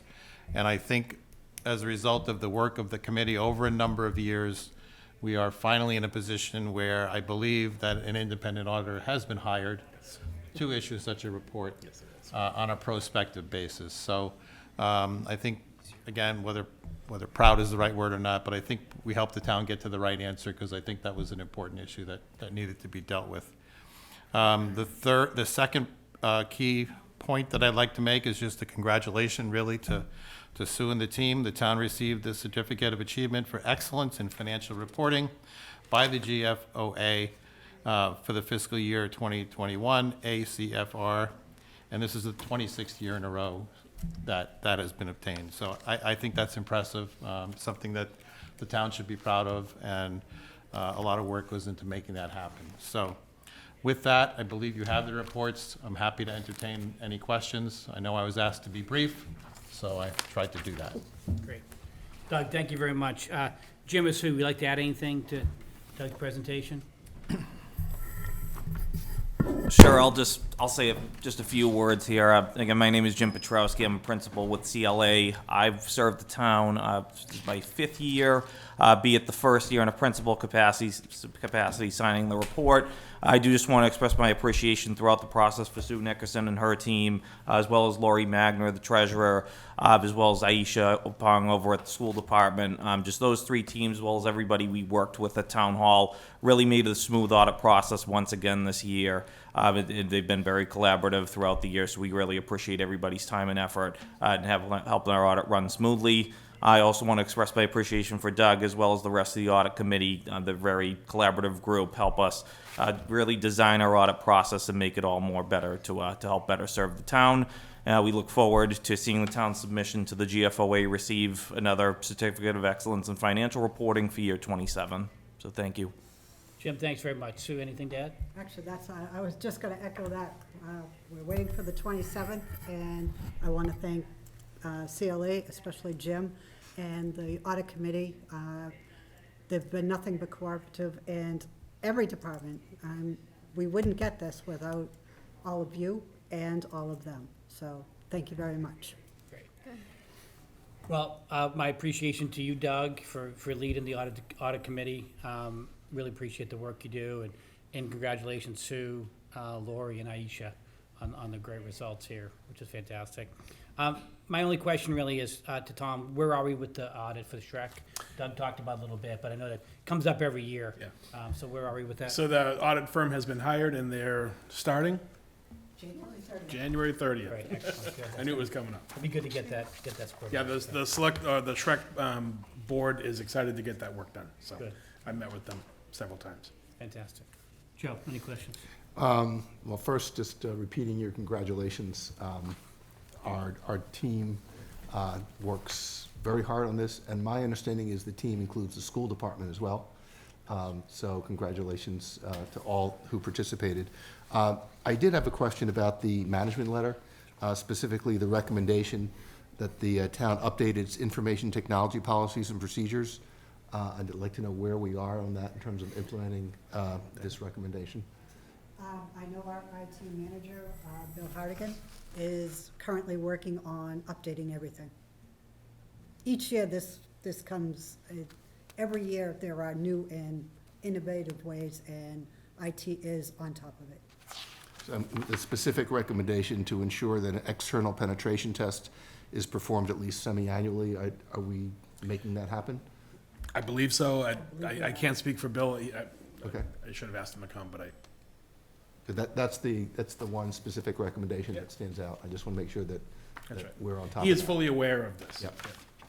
Great. Yeah, and I think, I just want to add that I think the fact that it's in there is a credit to the audit and the audit approach, that is part of our audit, to have that type of review. And that was something that, when the firm was selected several years ago, we thought was important and an important aspect of what CLA offered to us as part of the audit. Yeah, I mean, we read about other towns having issues there, and so appreciate your making sure that we stay on top of this. Great, thank you.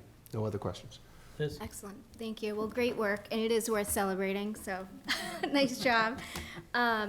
So just looking to kind of follow on the management letter and the recommendations, the only one we didn't talk about is the risk management, which it sounds like is in progress. Yes. Okay, and this last stage is happening now? Is that Yes. accurate? Okay. All right, so it looks like we're making progress on all of these, which is great. I did notice, in addition to a reference to Shrek, a reference to the Lincoln School Apartments. Is that something we're CLA is working on, or we're recommending an external audit? I'm not sure I follow that question. Where is that? Wasn't that in here? Or am I making that up? No? I don't recall seeing Okay. it. That doesn't mean it wasn't in there. Does not ring a bell. Okay. Yeah, he wrote it, so. You wrote it. All right. I'll follow up on that and make sure we're, Lincoln School,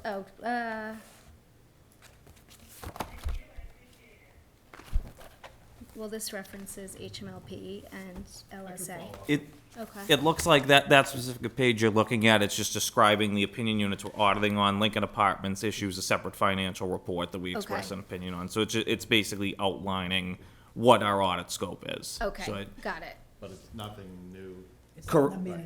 Correct, that structure is similar to prior years. Okay, excellent. Thank you for clarifying that. Thank you. Do any members of the public have any questions or comments on this agenda item?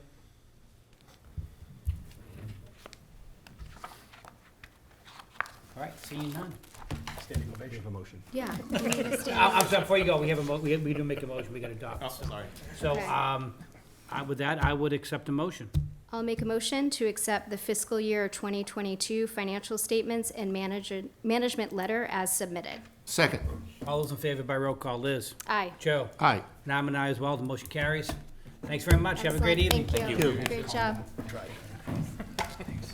This back to Michelle, which is. All right, next item on the agenda is other post-employment benefits, OPEB actuarial evaluation. We have Linda Borneval with us this evening. Good evening, and thanks for having me tonight. Am I in control of the presentation, Michelle, or do you choose forward it? I think we have control in the room here, and Art will be forwarding the slides as you ask, as you request. Thank you so much. I speak pretty quickly, so I'm going to fly through this. Whether you want to interrupt with questions or wait to the end, that's fine with me either way. So just by way of announcement, my name is Linda Borneval. I'm owner of KMS Actuaries. I am a fully credentialed actuary, and we have been working with the town for about 10 years on both the post-employment benefits other than pensions as well as the retirement system. So we are very familiar with this kind of show. We've presented, actually I was talking to Sue tonight, and we haven't presented since 2018, so we miss you guys. So happy to be here. We don't really need to go through the agenda. I'm just going to kind of go through what we actually did this year, so we can forward that. And by way of introduction, again, these are just my credentials. You can read them at your leisure. Moving on. So what we do every other year is we prepare a evaluation of the OPEB benefits. And what OPEB really is just an acronym, other post-employment benefits. What does the other mean? It just means anything other than a pension. So the Hingham retirement system, that system provides retirement benefits in the form of a monthly pension and monthly annuity to retirees. This is not that. This is medical insurance, life insurance, dental insurance, that type of thing that is just not a pension. And the GASB, that's sort of how they defined it. They said it was going to be anything other than. So we review the plan experience every other year. We look at all of your members, or retirees, as well as your active employees. We are preparing a model where we need to make certain assumptions and methods. And we make sure every time we look at this that the assumptions that we're using are appropriate, they're consistent with one another, they're reasonable, and that they all conform to basically our cookbooks of standards, the actual standards of practice. So that gives the public assurance that we're not sort of these kind of wild people, putting in crazy assumptions, that we are conforming to standards that are widely acceptable throughout the actuarial profession. Two things that we're doing with all of this information and this model: we could develop contributions that you could make toward pre-funding the benefits, and we're also, importantly, preparing the financial statement disclosures for your OPEB plan. Next slide, please. So key results, I'm not going to go over every one of these numbers, but we basically look at two pieces. We're going to look at your OPEB trust assets. This is the trust fund that's been implemented, and it's been around for a long time, and every year the town may or may not put money into the trust. Why do I say may or may not? These benefits, there is no statutorily or any other requirement to fund them. Your only requirement is to fund the benefit itself.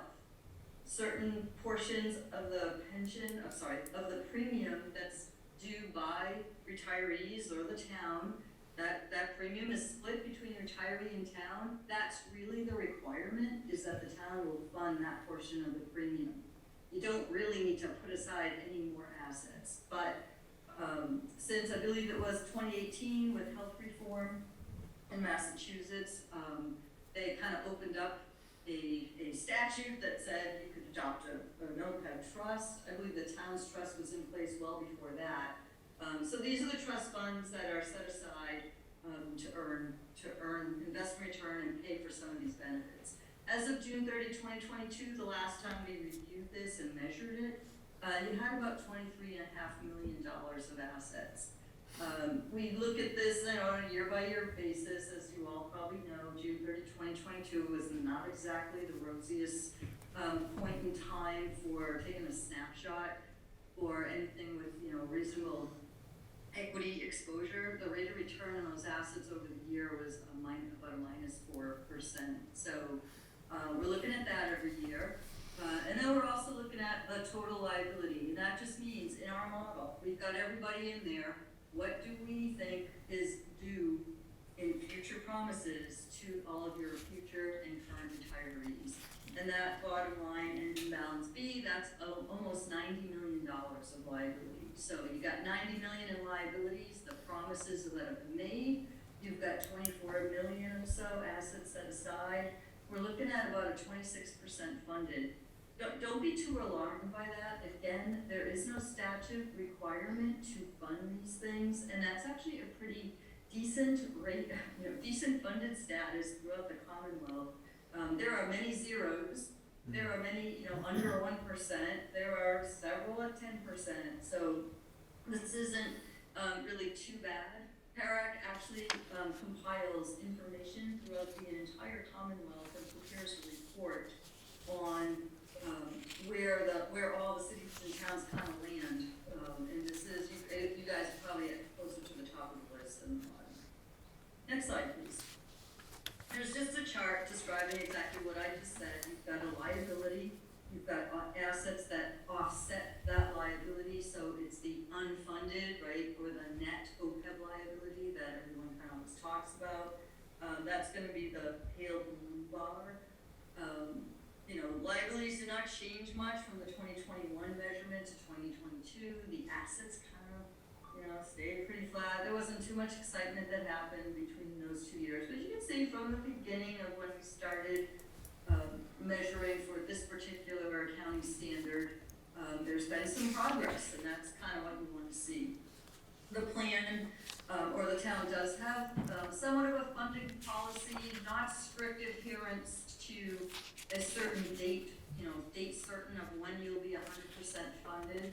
But that's kind of the goal. You want to be able to set aside assets that at some point the benefit payments do not need to be paid always through raised and appropriated taxes. You want your funds and your investment return to kind of work for you so that you can use those funds to pay off certain pieces of the benefits.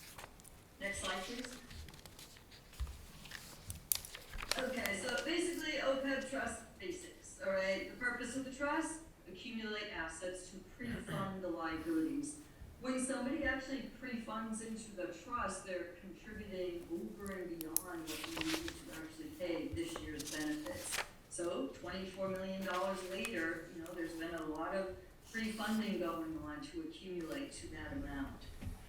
In order to recognize that trust in your financial statements, though, you need to meet certain criteria. This trust is basically dedicated to providing those benefits to your retirees. There's no other reason you can use those assets. You can't say, we might need a new firehouse, and let's grab some of that money. You really, it must be dedicated to providing these particular benefits. The assets are legally protected from creditors. And obviously, once contributions are in, they cannot come out. And they can only come out, again, the first reason is that you would use them to provide benefits to retirees. So those assets are pretty well protected. Next slide, please. So funding policies. If you don't have to fund into a trust, why would you need a funding policy? Well, if you choose to fund into the trust, you kind of want to come up with a systematic method of pre-funding. Very similar to what happens in pension systems, right? You might look at the unfunded liability, you might look at expenses needed to run the system, you'll look at benefits earned in the future. You want to kind of come up with some kind of policy that has that systematic method of refunding to the trust. Right now, the policy that is in place, we contributed you, the town, contributed approximately $1.3 million. In our report, we do have the projection of how those contributions are going to increase into the future. And as I mentioned before, with the years of pre-funding, the plan is currently underfunded and it is 26% funded, and that is assets divided by the liability. And that's how many, for every dollar you've got of liability, you've got 26 cents set aside for them.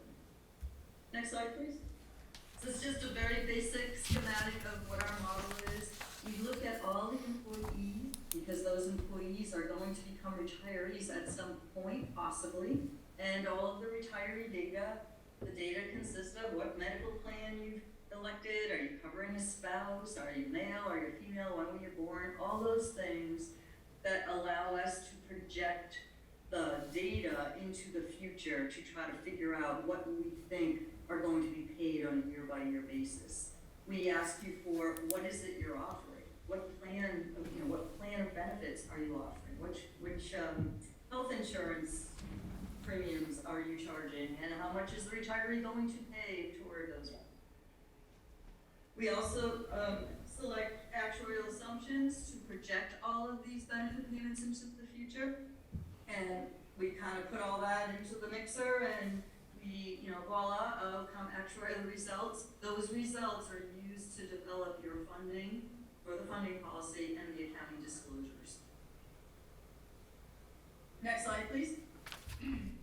So part of that model, the plan provisions, your Medicare eligible retirees, as well as your what we call early retirees, those are the folks who aren't covered by Medicare yet, may select plans that are offered by the GIC.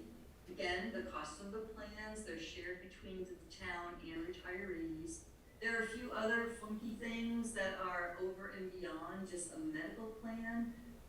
Medicare penalties that if you know about enrolling for Medicare too late, Medicare thinks you're anti-selecting them, and so they will assess a late retirement penalty. When few years ago, state required everybody, all municipalities, to require retirees who are eligible for Medicare to join Medicare, and thusly they'll go on to what's called like a Medicare supplemental plan.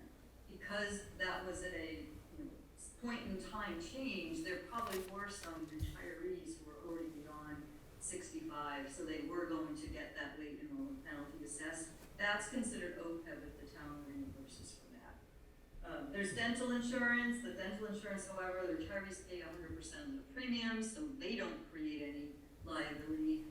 Nominal life insurance, very, very tiny part of this full liability compared to the medical insurance. Obviously, the medical is premier, largest by far.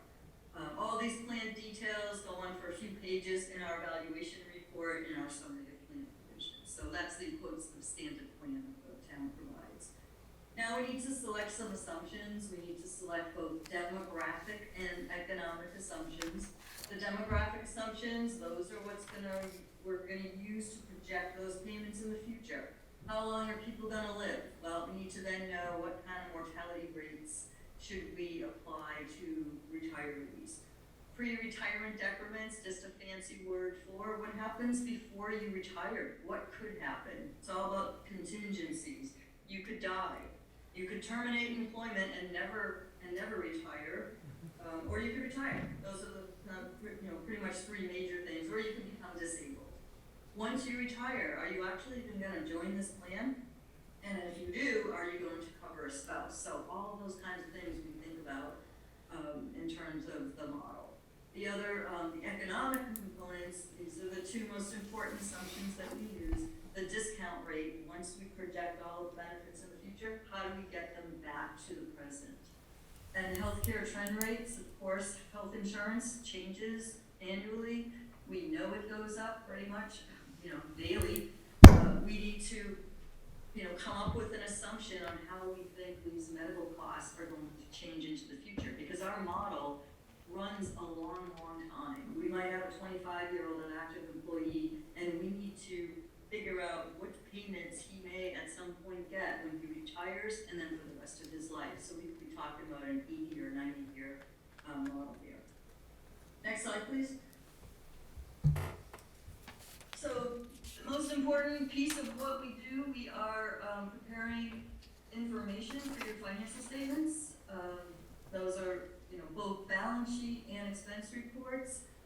Your balance sheet must now show, and must now, as of June 30th, 2018, we need to disclose the net or the unfunded OPEB liability. And right now, it's around $66 million as of June 30, 2022. Comparably, we will calculate an expense of that same, using those same liabilities, the annual expense for that measurement period, about $6.5 million, and it's pretty much the change in that OPEB liability from year to year. There's a couple other deferrals that are allowed for experience gains and losses, assumption changes, and investment gains and losses. Most of the time, the investment gains and losses, once the assets, get to be of some significance, those are the big pieces of these deferrals because, especially what's happening in the market right now, there's been some pretty significant losses, June of 2022. Next slide. Just the resources, the report. It pretty much documents everything I just said tonight. This that we prepared for the town, June 30, 2022 disclosures. The GASB statements, they are typically, GASB has a lot of financial statements, GASB statements, and the two that drive the calculations that we prepare for this is GASB 74 and 75. So I'd be happy to answer any questions if anyone has any. Linda, thank you very much. Let me start with Joe. Yes, thank you for the presentation. I do have a couple questions. Some of them may be in your bailiwick, some may not, so let me know if I'm going far afield. Let me first ask, how are our funds invested, and who makes that determination? Our funds are 100% funded with PRIT, with our retirement money too. So who makes the determination of the split between debt and equity investments? The PRIT fund is designated by PRIM, and they do all the allocation of assets, of where everything is. Do you know what the allocation is currently? I do not, but I can find out for you. Okay. And who are the trustees for this trust? The trustees would be the treasurer's office. She is the trustee of the OPEB trust. Okay.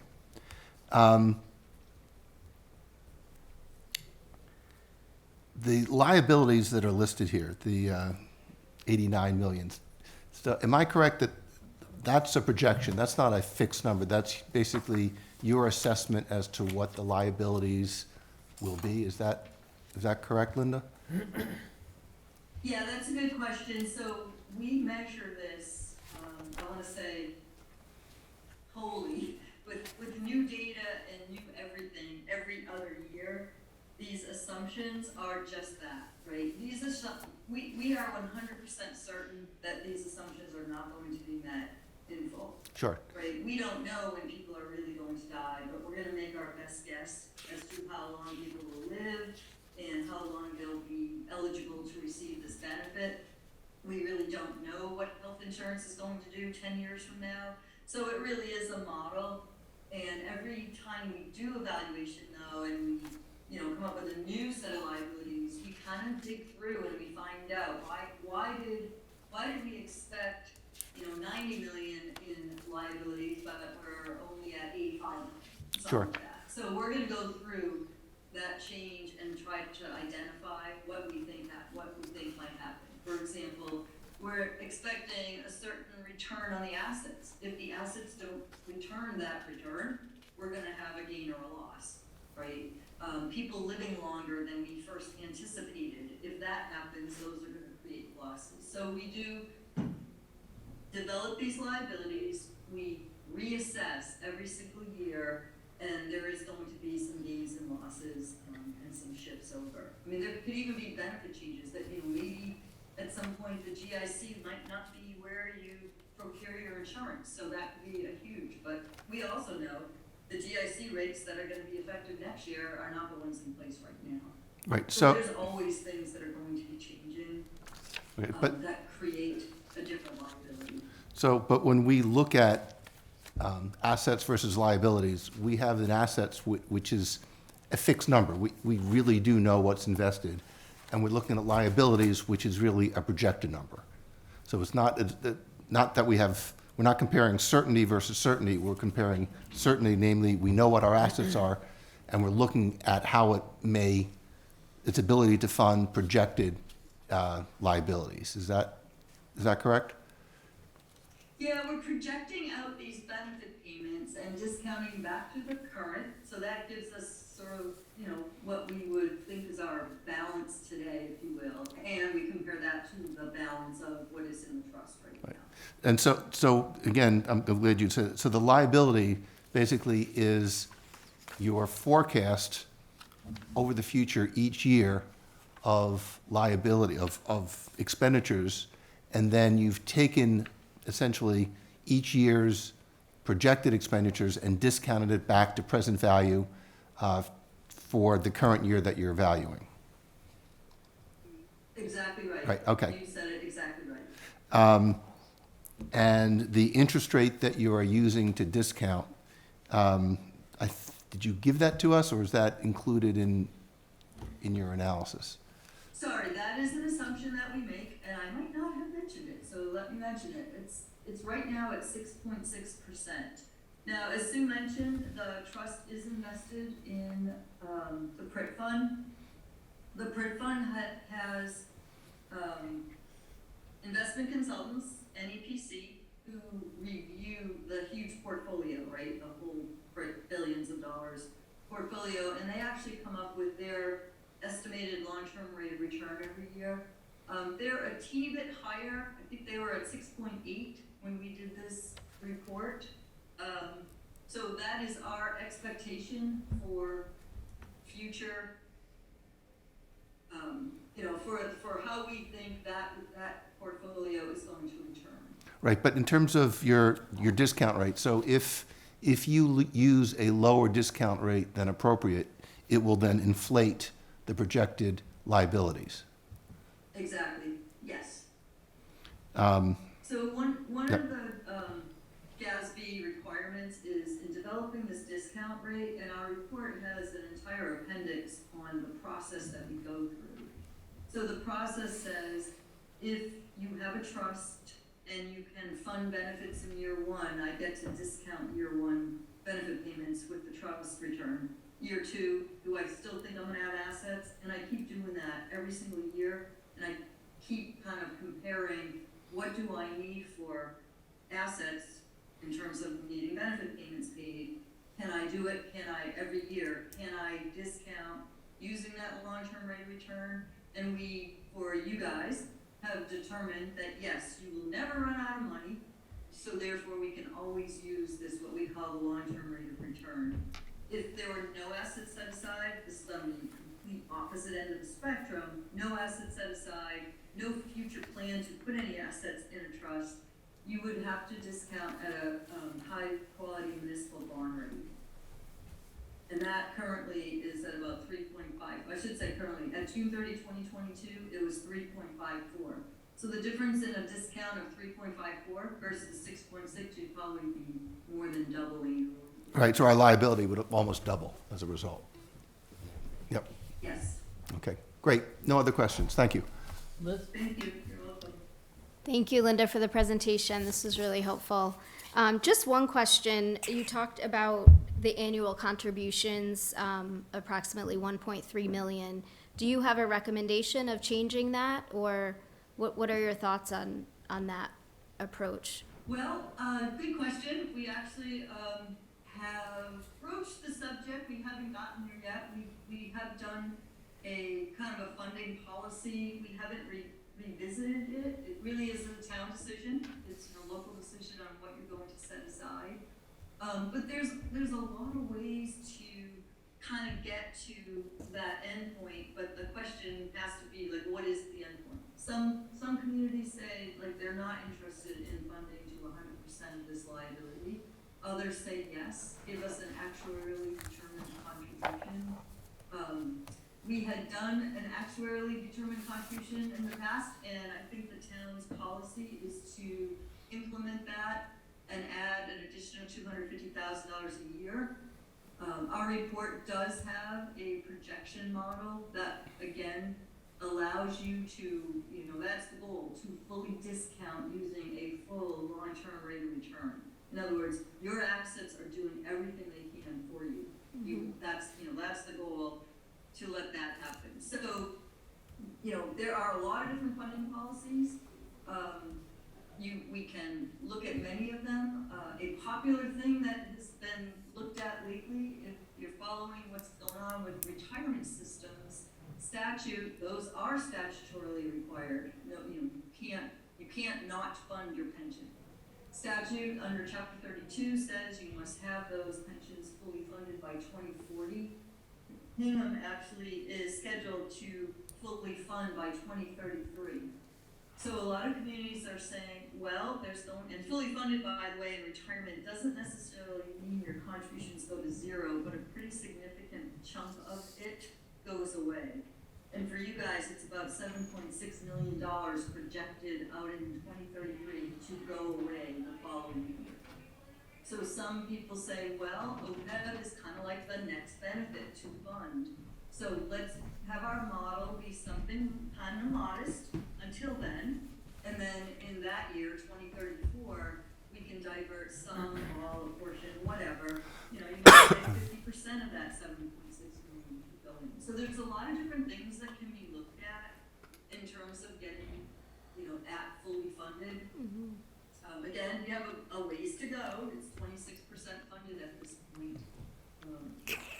But, it's really up to the town, and we can prepare some projections and some models that kind of follow some of those ideas. Like what are you contributing now? You want to hold on to that policy and maybe look at that retirement system, relief, I guess we'll call it, in 2034. Would that do it? And it's pretty amazing that dumping in that chunk of money, even that far out, that it can quickly become fully funded. Great, thank you. Any members of the public have any questions regarding this agenda item?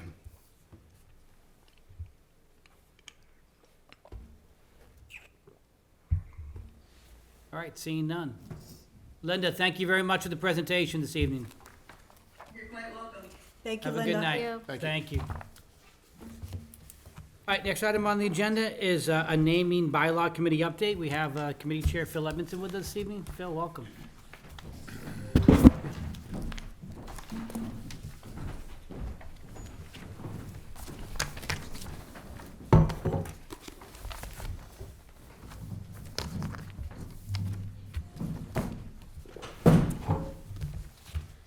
I know your committee's been hard at work, Phil. Appreciate your time this evening, so want to give us an overview where you're at, that'd be great. Thanks very much. Really appreciate that.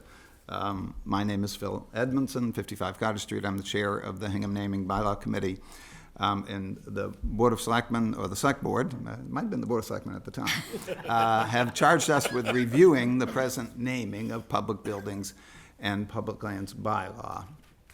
As we reported at our earlier meeting with you this fall, we have had extensive communication with the community through a series of public meetings and direct outreach to community and town government groups concerning the mission that you've given to us.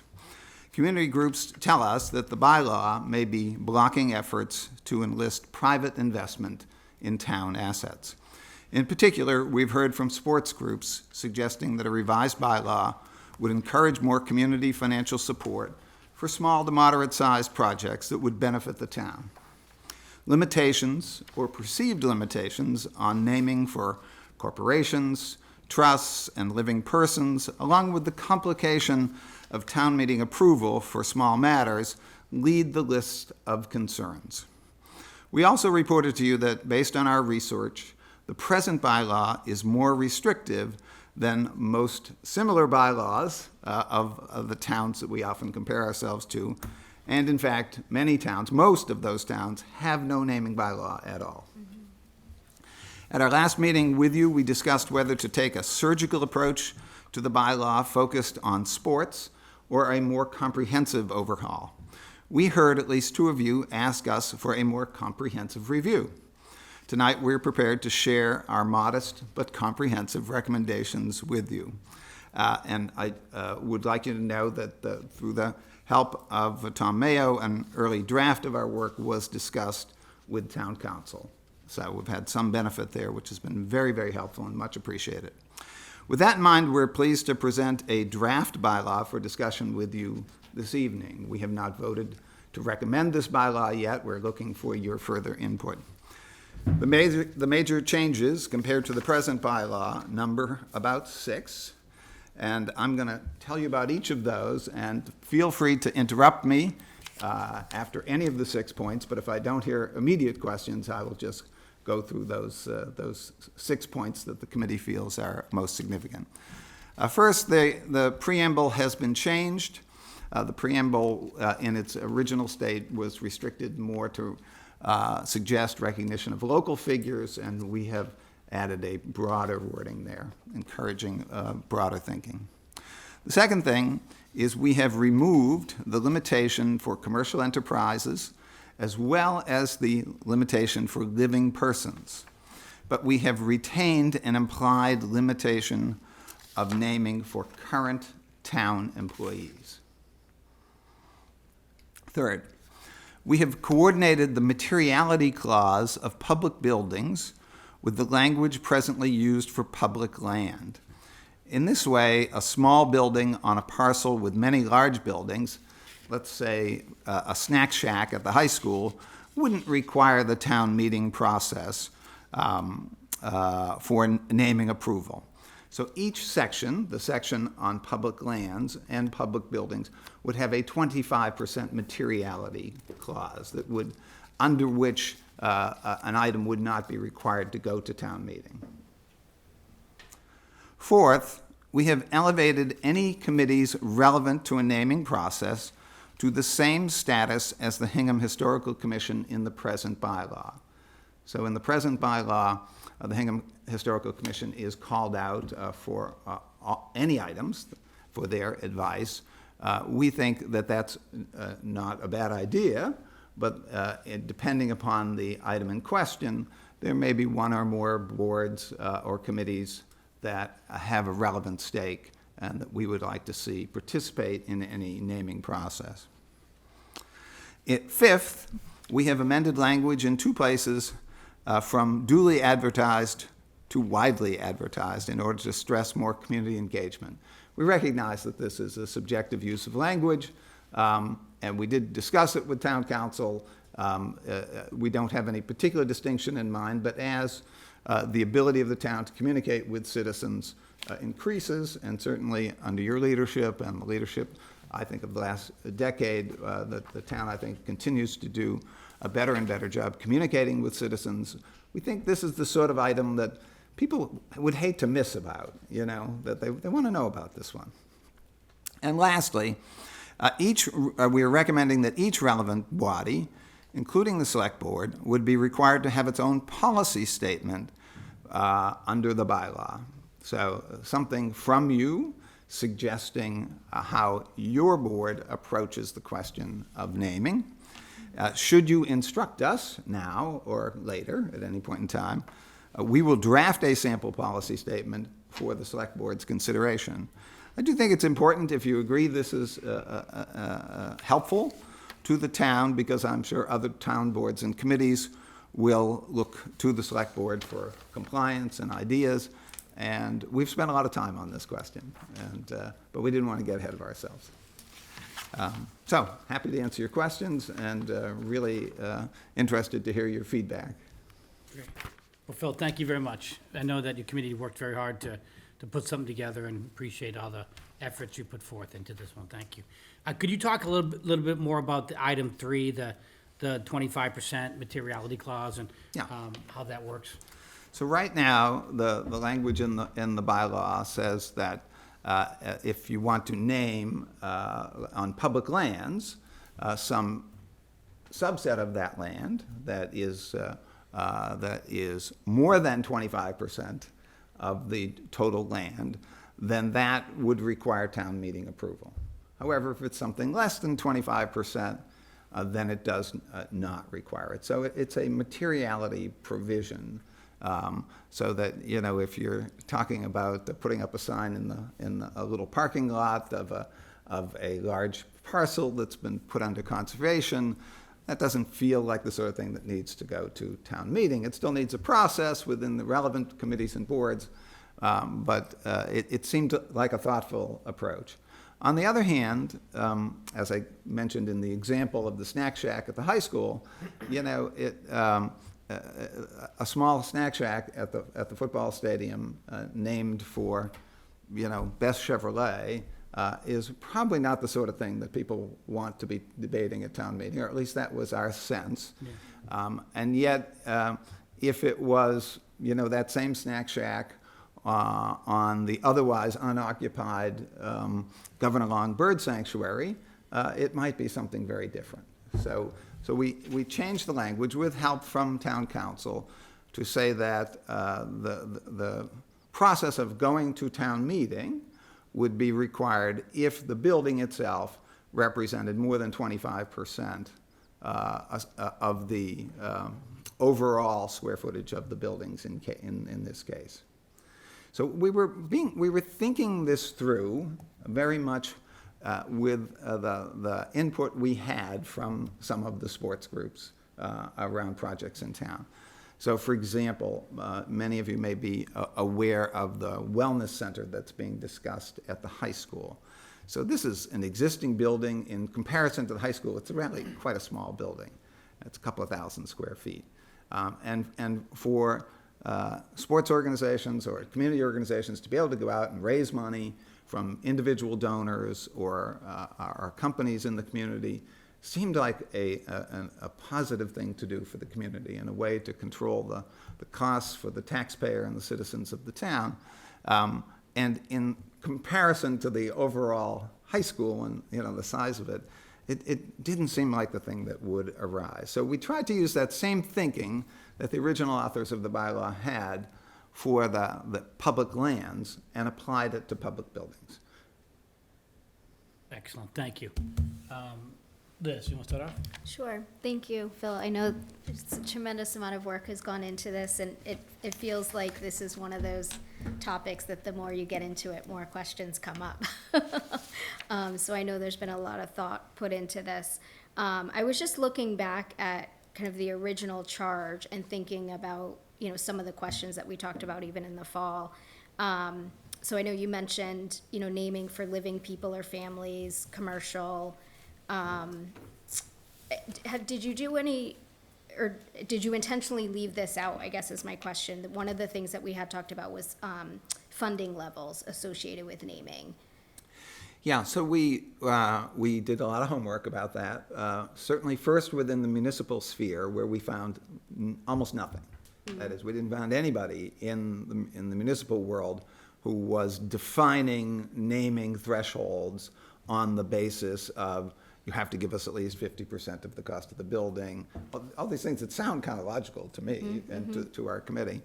But we went beyond that. We had the help of a newly appointed member of the committee, Tom O'Reilly, who is heads a college, and he was able to help us with insights there as well.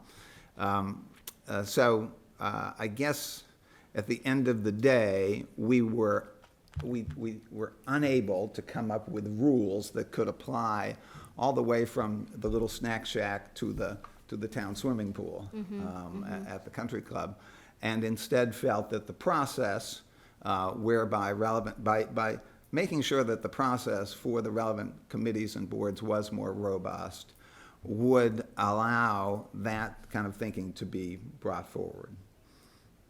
Okay, great, thank you.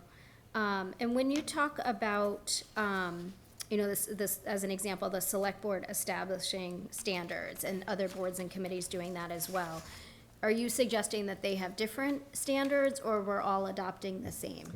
So we think what's important is that any board that is going to have, be asked to have an opinion on, or to actually name an item, have a process.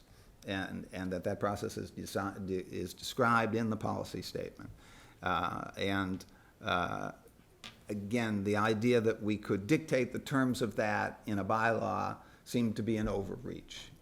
And in fact, we discussed this specifically with town council, and town council felt that putting something like that in a bylaw, where community standards may change from decade to decade, it just didn't seem to meet the needs of that. However, I think this was the idea one of our committee members which I think is a good idea, which was to say, let's try to work with the select board to come up with the select board's policy statement, because you will certainly have an opinion on how these things will be done, and you will be involved in all major naming processes, whether they go to town meeting or not. And because of that, you would be able to set some standards for the town. And so we felt that was a good compromise, rather than dictate a whole list of you must do this, you must do that in the bylaw itself. Okay. If I could just follow Yeah. up, I know you've got, I think you were asking whether or not you're recommending consistency among the various committees. Thank you. And Yeah. so, I mean, the issue would be, for example, you have a field, and if the school's policy is 20%, recreation department is 25%, then it's almost arbitrary, like which committee has jurisdiction will affect how much money is appropriate, and it can lead to a level of jockeying which may not be appropriate, where consistency would alleviate that issue. I think that's where Liz was going. In your wisdom, you may well decide that is the right way to bring the suggestion, if indeed we bring a suggestion to town meeting. Again, we, after our thinking, would discourage you from percentages and dollar caps. Now, there are other elements that you might want to recommend be consistent, and I'm sure there are ways to, enforce that or to bring that to life, and the town council can help us with that. So if you want to set a policy statement by the select board, and then, suggest that all of the committees and boards should follow all of it or most of it, that's certainly within your authority to recommend. Okay. I don't think we would object to that. Just one other question. You mentioned naming, renaming, and I know originally we had talked about name removal processes, so is it intentionally renaming as opposed to a removal process? We think that removal would be included in renaming. I don't think we asked town council about that specific question, so Okay. if you'd like us to do more research, we Just certainly curious, can. yeah. But I think the thought was that's implied. Okay. Okay, great, thank you. Joe? A lot of work, and It takes a lot of time to digest this. it really- I have to tell you, it really because does. I thought it was going to be an easy question. Right. So, an issue that has come up and will come up is when people make contributions. There is, in the simple case, you've got acquisition, and then you've got ongoing maintenance. And, at least I've heard, someone buys it, but then the town's responsible for the annual maintenance, and so they are essentially continuing to fund someone else's name being associated.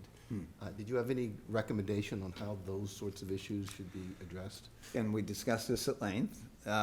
It's a very, interesting question. Again, we found no towns having any stated policy about these matters, allowing the relevant boards and committees to regulate that process themselves.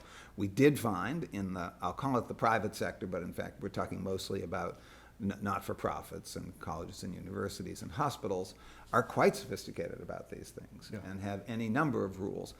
But there you have generally singular institutions that you know, are maybe probably a little less worried about saying, well, we're going to have the 20% rule here, and they can just kind of make it up each decision as it comes to them. If you're Boston College or you're, you know, Children's Hospital, right?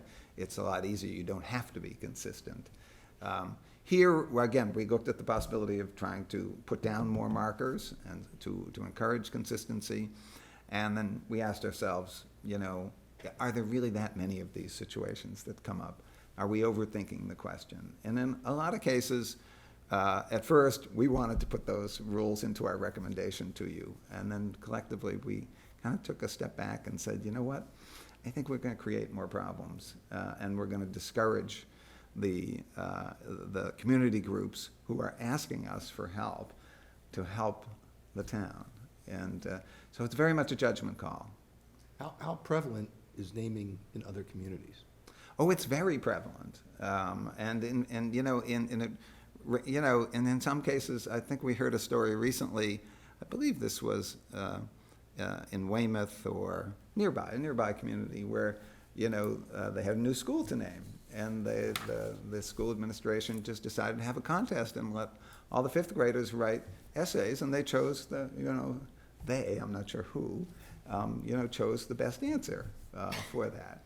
Now, you know, in some towns that's perfectly right. We didn't judge that to be the right way to manage naming a large asset.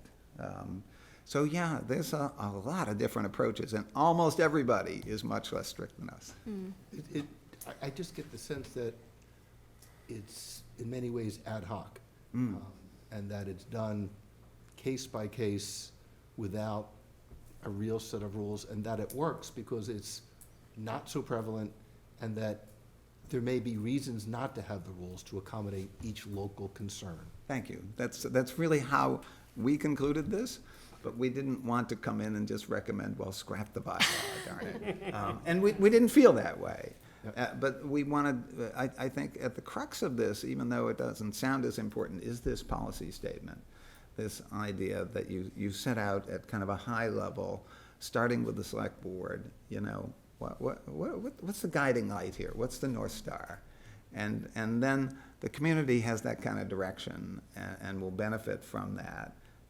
And know that underneath that, people of goodwill are going to find a way to recognize gifts that are made to the town without great objection.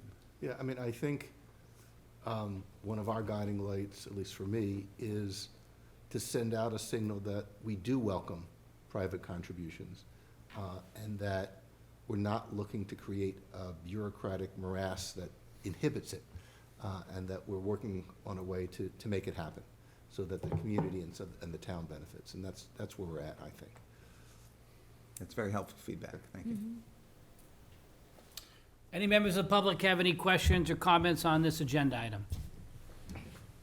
I had a question. Do you mind if I jump in? Right, yes. Tom Mayo, absolutely. 210 Central What's Street. your address? Name and address. I was just curious. So, from the percent of property, percent of land perspective, if a private entity wanted to donate money to, for instance, put new turf on a field, how is the turf field itself, just the product of the turf, how is that determined from a percent standpoint? Well, again, it depends what you're naming, right? So, but if you're naming the field, then you know, if the field is more than 25% of the overall parcel of land, Gotcha. right? It's Okay. a public land, then it has to go to town meeting, and if it is not, then it doesn't. Okay, thank you. Again, imperfect, Yep. but you know. No, yeah, I was just curious. You're right, it's the naming of the field itself. Yeah, and in some ways it makes sense, though, right? You think of it, if you name a field at the high school that has 9 different fields, it's like, okay, that's certainly a wonderful recognition, but we're not going to walk around saying that's the Ramsey field. But if we have a parcel of land that is just one field, it's going to be the Ramsey field. if that's what we name it. And, you know, in that sense, it's just more significant if it's singular in its being. Interesting. Well, that was our feeling, anyway. Yeah, makes Great. sense. Thank you. Okay, thank you. Excellent, thank you. Phil, thanks very much. I appreciate it. Good to Thank see you. you. Thank you. All right, next item Great on the. holidays, everybody. Yeah, Yeah, you too. happy holidays. Good to see you. Thanks. Yeah. Next item on the agenda is to consider approval of two FY '23 intra-departmental transfers. I think we have the Health Department up first. Susani, welcome back. Thanks for having me. All right, We just saw you. What's going on? just here, now you're on Zoom. Excellent. All right, so you want to walk us through this request? This request is to move funds from personnel, so my expenses for a contract social worker. At this time, the town's going through an influx of needs for mental health and community outreach, and this would just be a contract position for a 20-hour-a-week social worker until 7/1. Tom, you want anything? Yeah, so that money is currently in a salary account. That position is unfilled, has been unfilled for a month or two. We've been having a very difficult time filling it. Where you heard tonight that Susan is looking to actually make it a full-time position. We don't want to now fill it as a part-time position and then potentially have a problem with the person that took it as a part-time position not able to fulfill a full-time job. So what we're thinking is, let's move it to an expense, hire a firm to come in and provide that service until we're able to know the world that we're operating in after town meeting in July. Got it. Any questions, Joe? Would this person or be working in conjunction with, I know we've got sort of a social worker in the police department staff. Is this working side by side, or is it a separate function? I would see them, so one of the things that I've asked Susan to do, and she's been doing very capably, is coordinating efforts between all of our social worker arms. So the outreach coordinator in the senior center, Right. Keith German in the veterans, we got the social worker at the police department. There's a number of places, this position for sure, there's the school departments, people, they're all working together under Susan's leadership. So the answer is yes. Got it. Okay. No other questions? Liz? No questions. I reviewed this with Susan. I think it's a great idea. Thank you for being creative and meeting this need as urgently as possible, as our community really needs it. So I fully support this. Sue, thank you. All right, since this is just one agenda item, let me go to the next one, then we'll do the motions. So let me go to Kathy Riley. The next request is for information technology. Kathy, good evening to you. Good evening.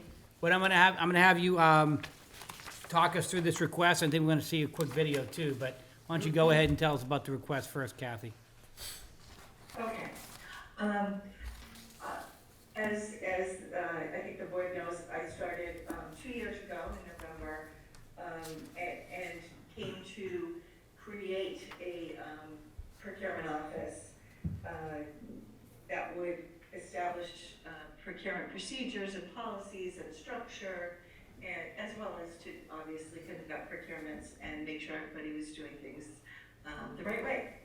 And so in the time that I've been here, I've spent a significant amount, most of my time doing this. Very busy, lots of paperwork. And so coming from state government and having worked on implementing electronic procurement processes, I knew that would be a good solution for trying to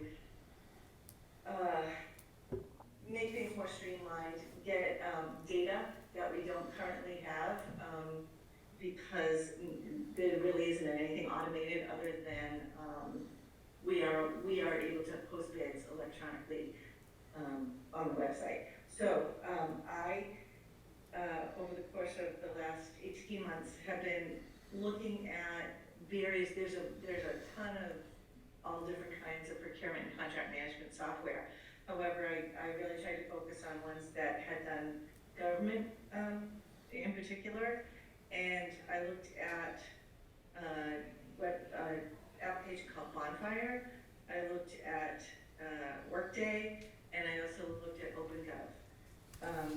I really, as soon as I saw OpenGov, I was really excited about how flexible it was, how much we can customize it with our Hingham's templates, Hingham's wording, all different kinds of workflows that we could do, so that instead of passing emails around and having approvals and cutting and pasting things, it's all a streamlined process, end to end, on a procurement perspective. So from creating bids, creating the solicitation documents, and collaborating on them with the person who requested is in need of the solicitation. They can do it online and work with me. We can message together. Town council can look at it. Anybody, there's lots of ways that you can incorporate collaboration as well as approval to move to the next step. Once we load all the templates and do the implementation, then I expect, and the way that OpenGov has talked about other towns and municipalities doing it, is that they say 75%. I would say at least 50% of my time and that I spend on those. And from creating the solicitation, it also will post it. It will allow vendors to bid on it electronically. They can upload, and they I thought it was a really unique way to do a vendor response, rather than a vendor response uploading a whole bid response to one of our procurements. They would fill in the blanks. So we would post questions, or they'd have sections to fill out, and as well as the price. And so, for an easy example would be a low bid contract, that when the vendor submitted electronically, all of the bids would be immediately electronically opened on the day and the time designated. Instead of right now, we take paper, we have a big opening process, and we read the bids aloud and that sort of thing. So that streamlines that, but it also can identify pretty quickly who the low bidder is.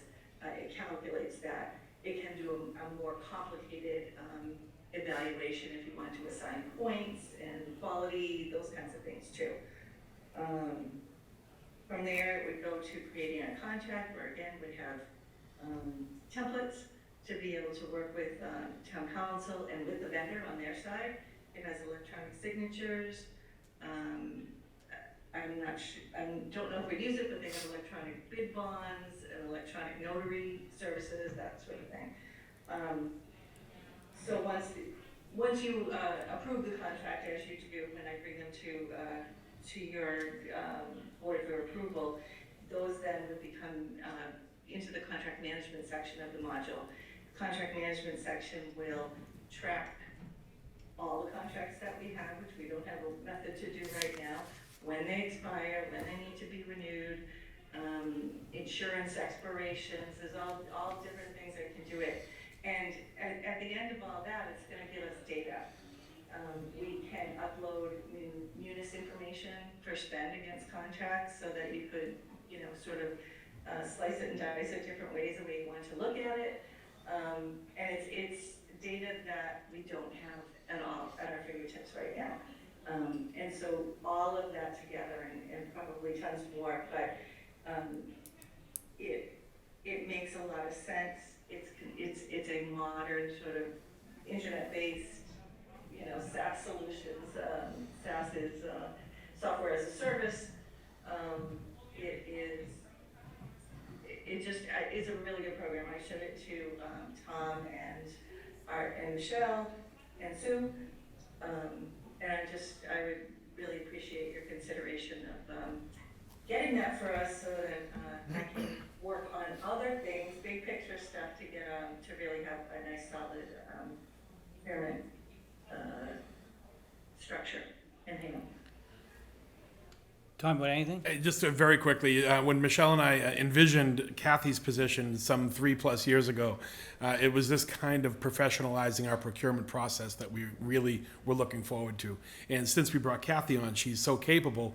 She wants badly to do all this, but she spends all of her time constantly in the minutia of the day-to-day procurements because we don't have an organized system to help her get that work done on an automated fashion. So I fully support this. I know, Joe, I think you might have helped us find a video to explain all this So, thoroughly. I think the video, she's covered what's there, so I'm not sure we need to okay. go there. Okay. I mean, the concern, and I voiced it to you, Tom, is that we are in a budget situation where we're gonna have to go for an override.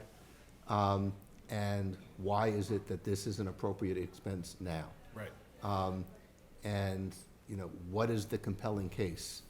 And I think it's that, it's not just that we can do better what is currently being done, but that it will allow the town to do more. Yes.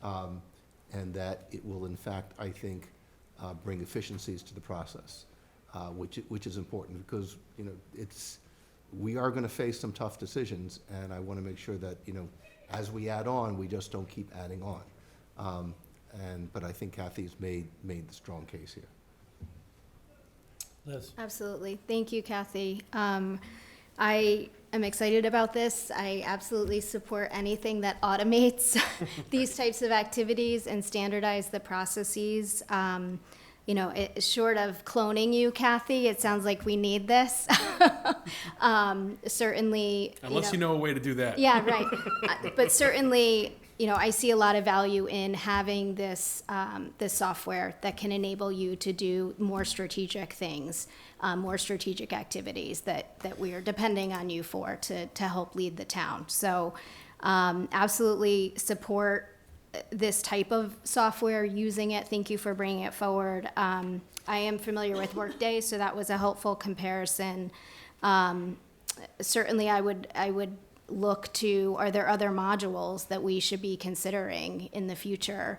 HR modules, we've talked about workflows, other processes. I think the more that we can standardize and automate, the better, and it frees people from just having to remember when contracts are up or when we need to do X, Y, Z, and just helps us run more efficiently and be able to do more. Can I ask a couple questions about this specifically? Okay.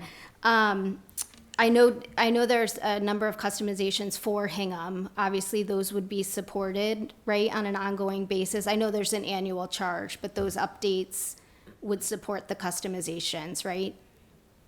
Yes. It's an ongoing support process, even on the external factor, where if a vendor had trouble with the system, that sort of thing, that they could call their customer support. Okay. And an internal, at any of the stages that we would use it, they have a customer support. Customizing it, I believe that we can customize it on the fly. Once we put in the basic, say, contract language or invitation for bid language, inevitably I changed many things in those documents.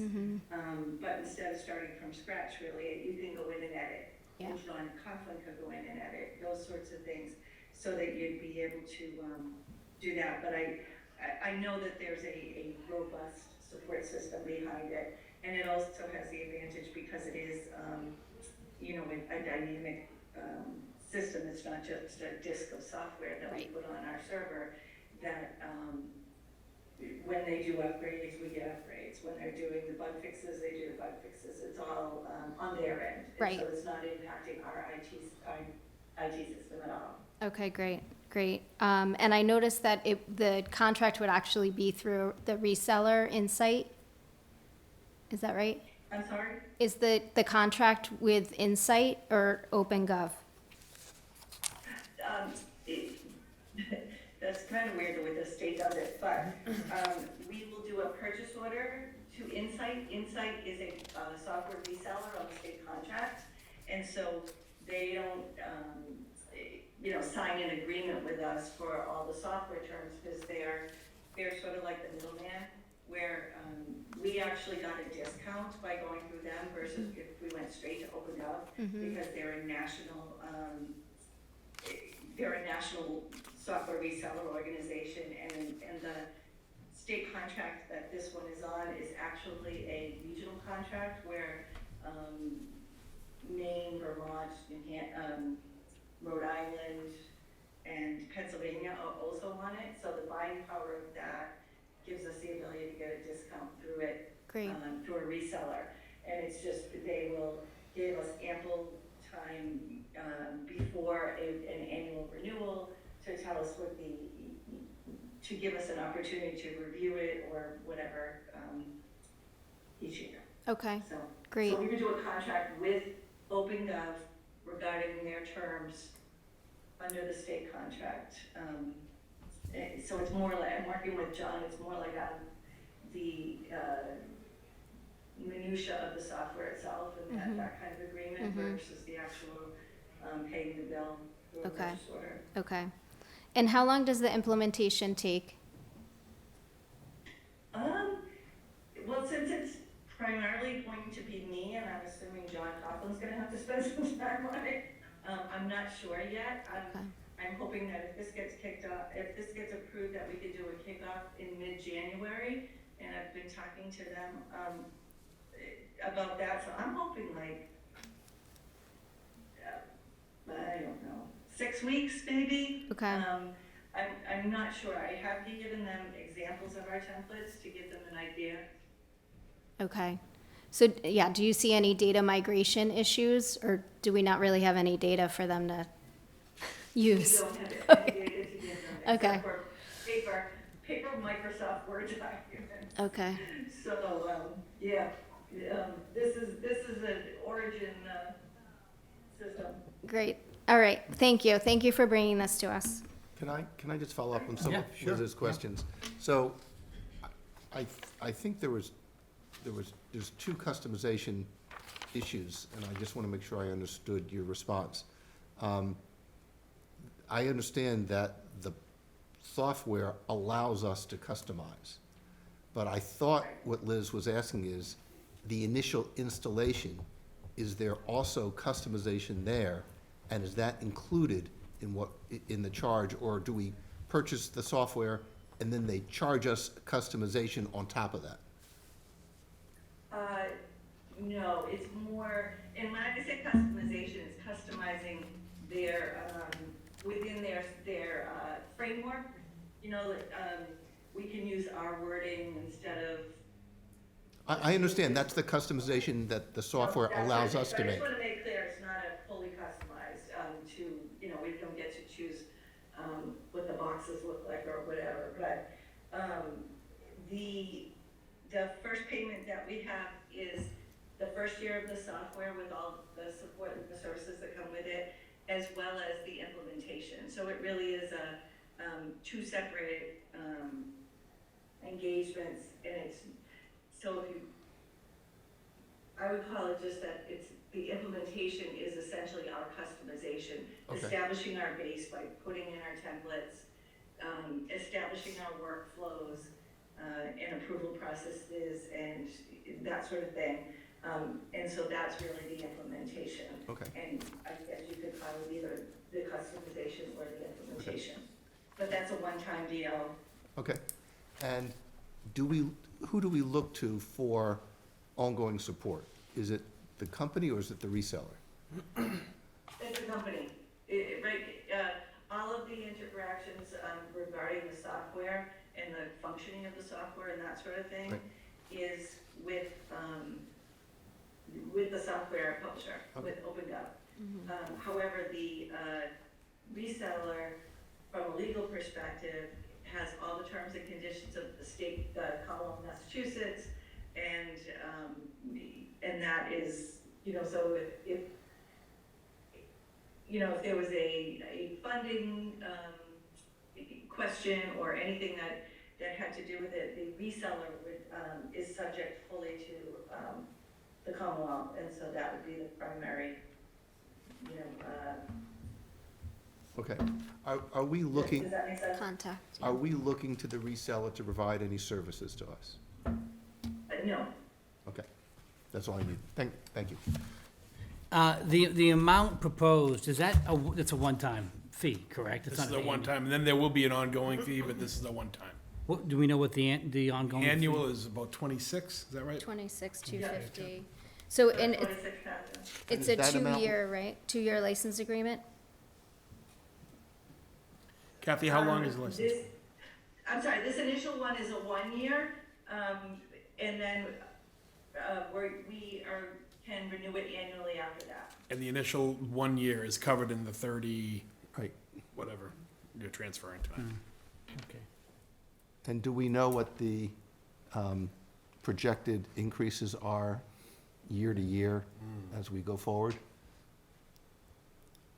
Whether they're what? Escalators? Right, is there an escalator, or is it just determined each year? I think that, when we initially got the, quote directly from OpenGov before I got the reseller involved, they had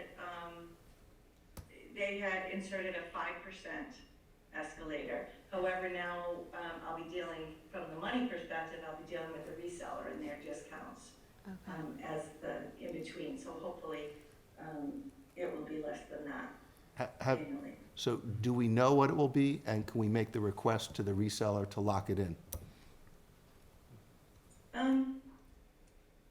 I will check. So remember, this is what we're buying, what the initial purchase with the reseller is the initial 1 year license. Okay. We'll do a multi-year license after that, that will have to have an escalator for year 2 in that multi-year license, but that'll come next year. That'll be next year. Okay, So right now, it's just a 1 year thing, there's no escalator on a 1 year contract. right. Right, and then it becomes a maintenance, sort of a software maintenance kind of, Right.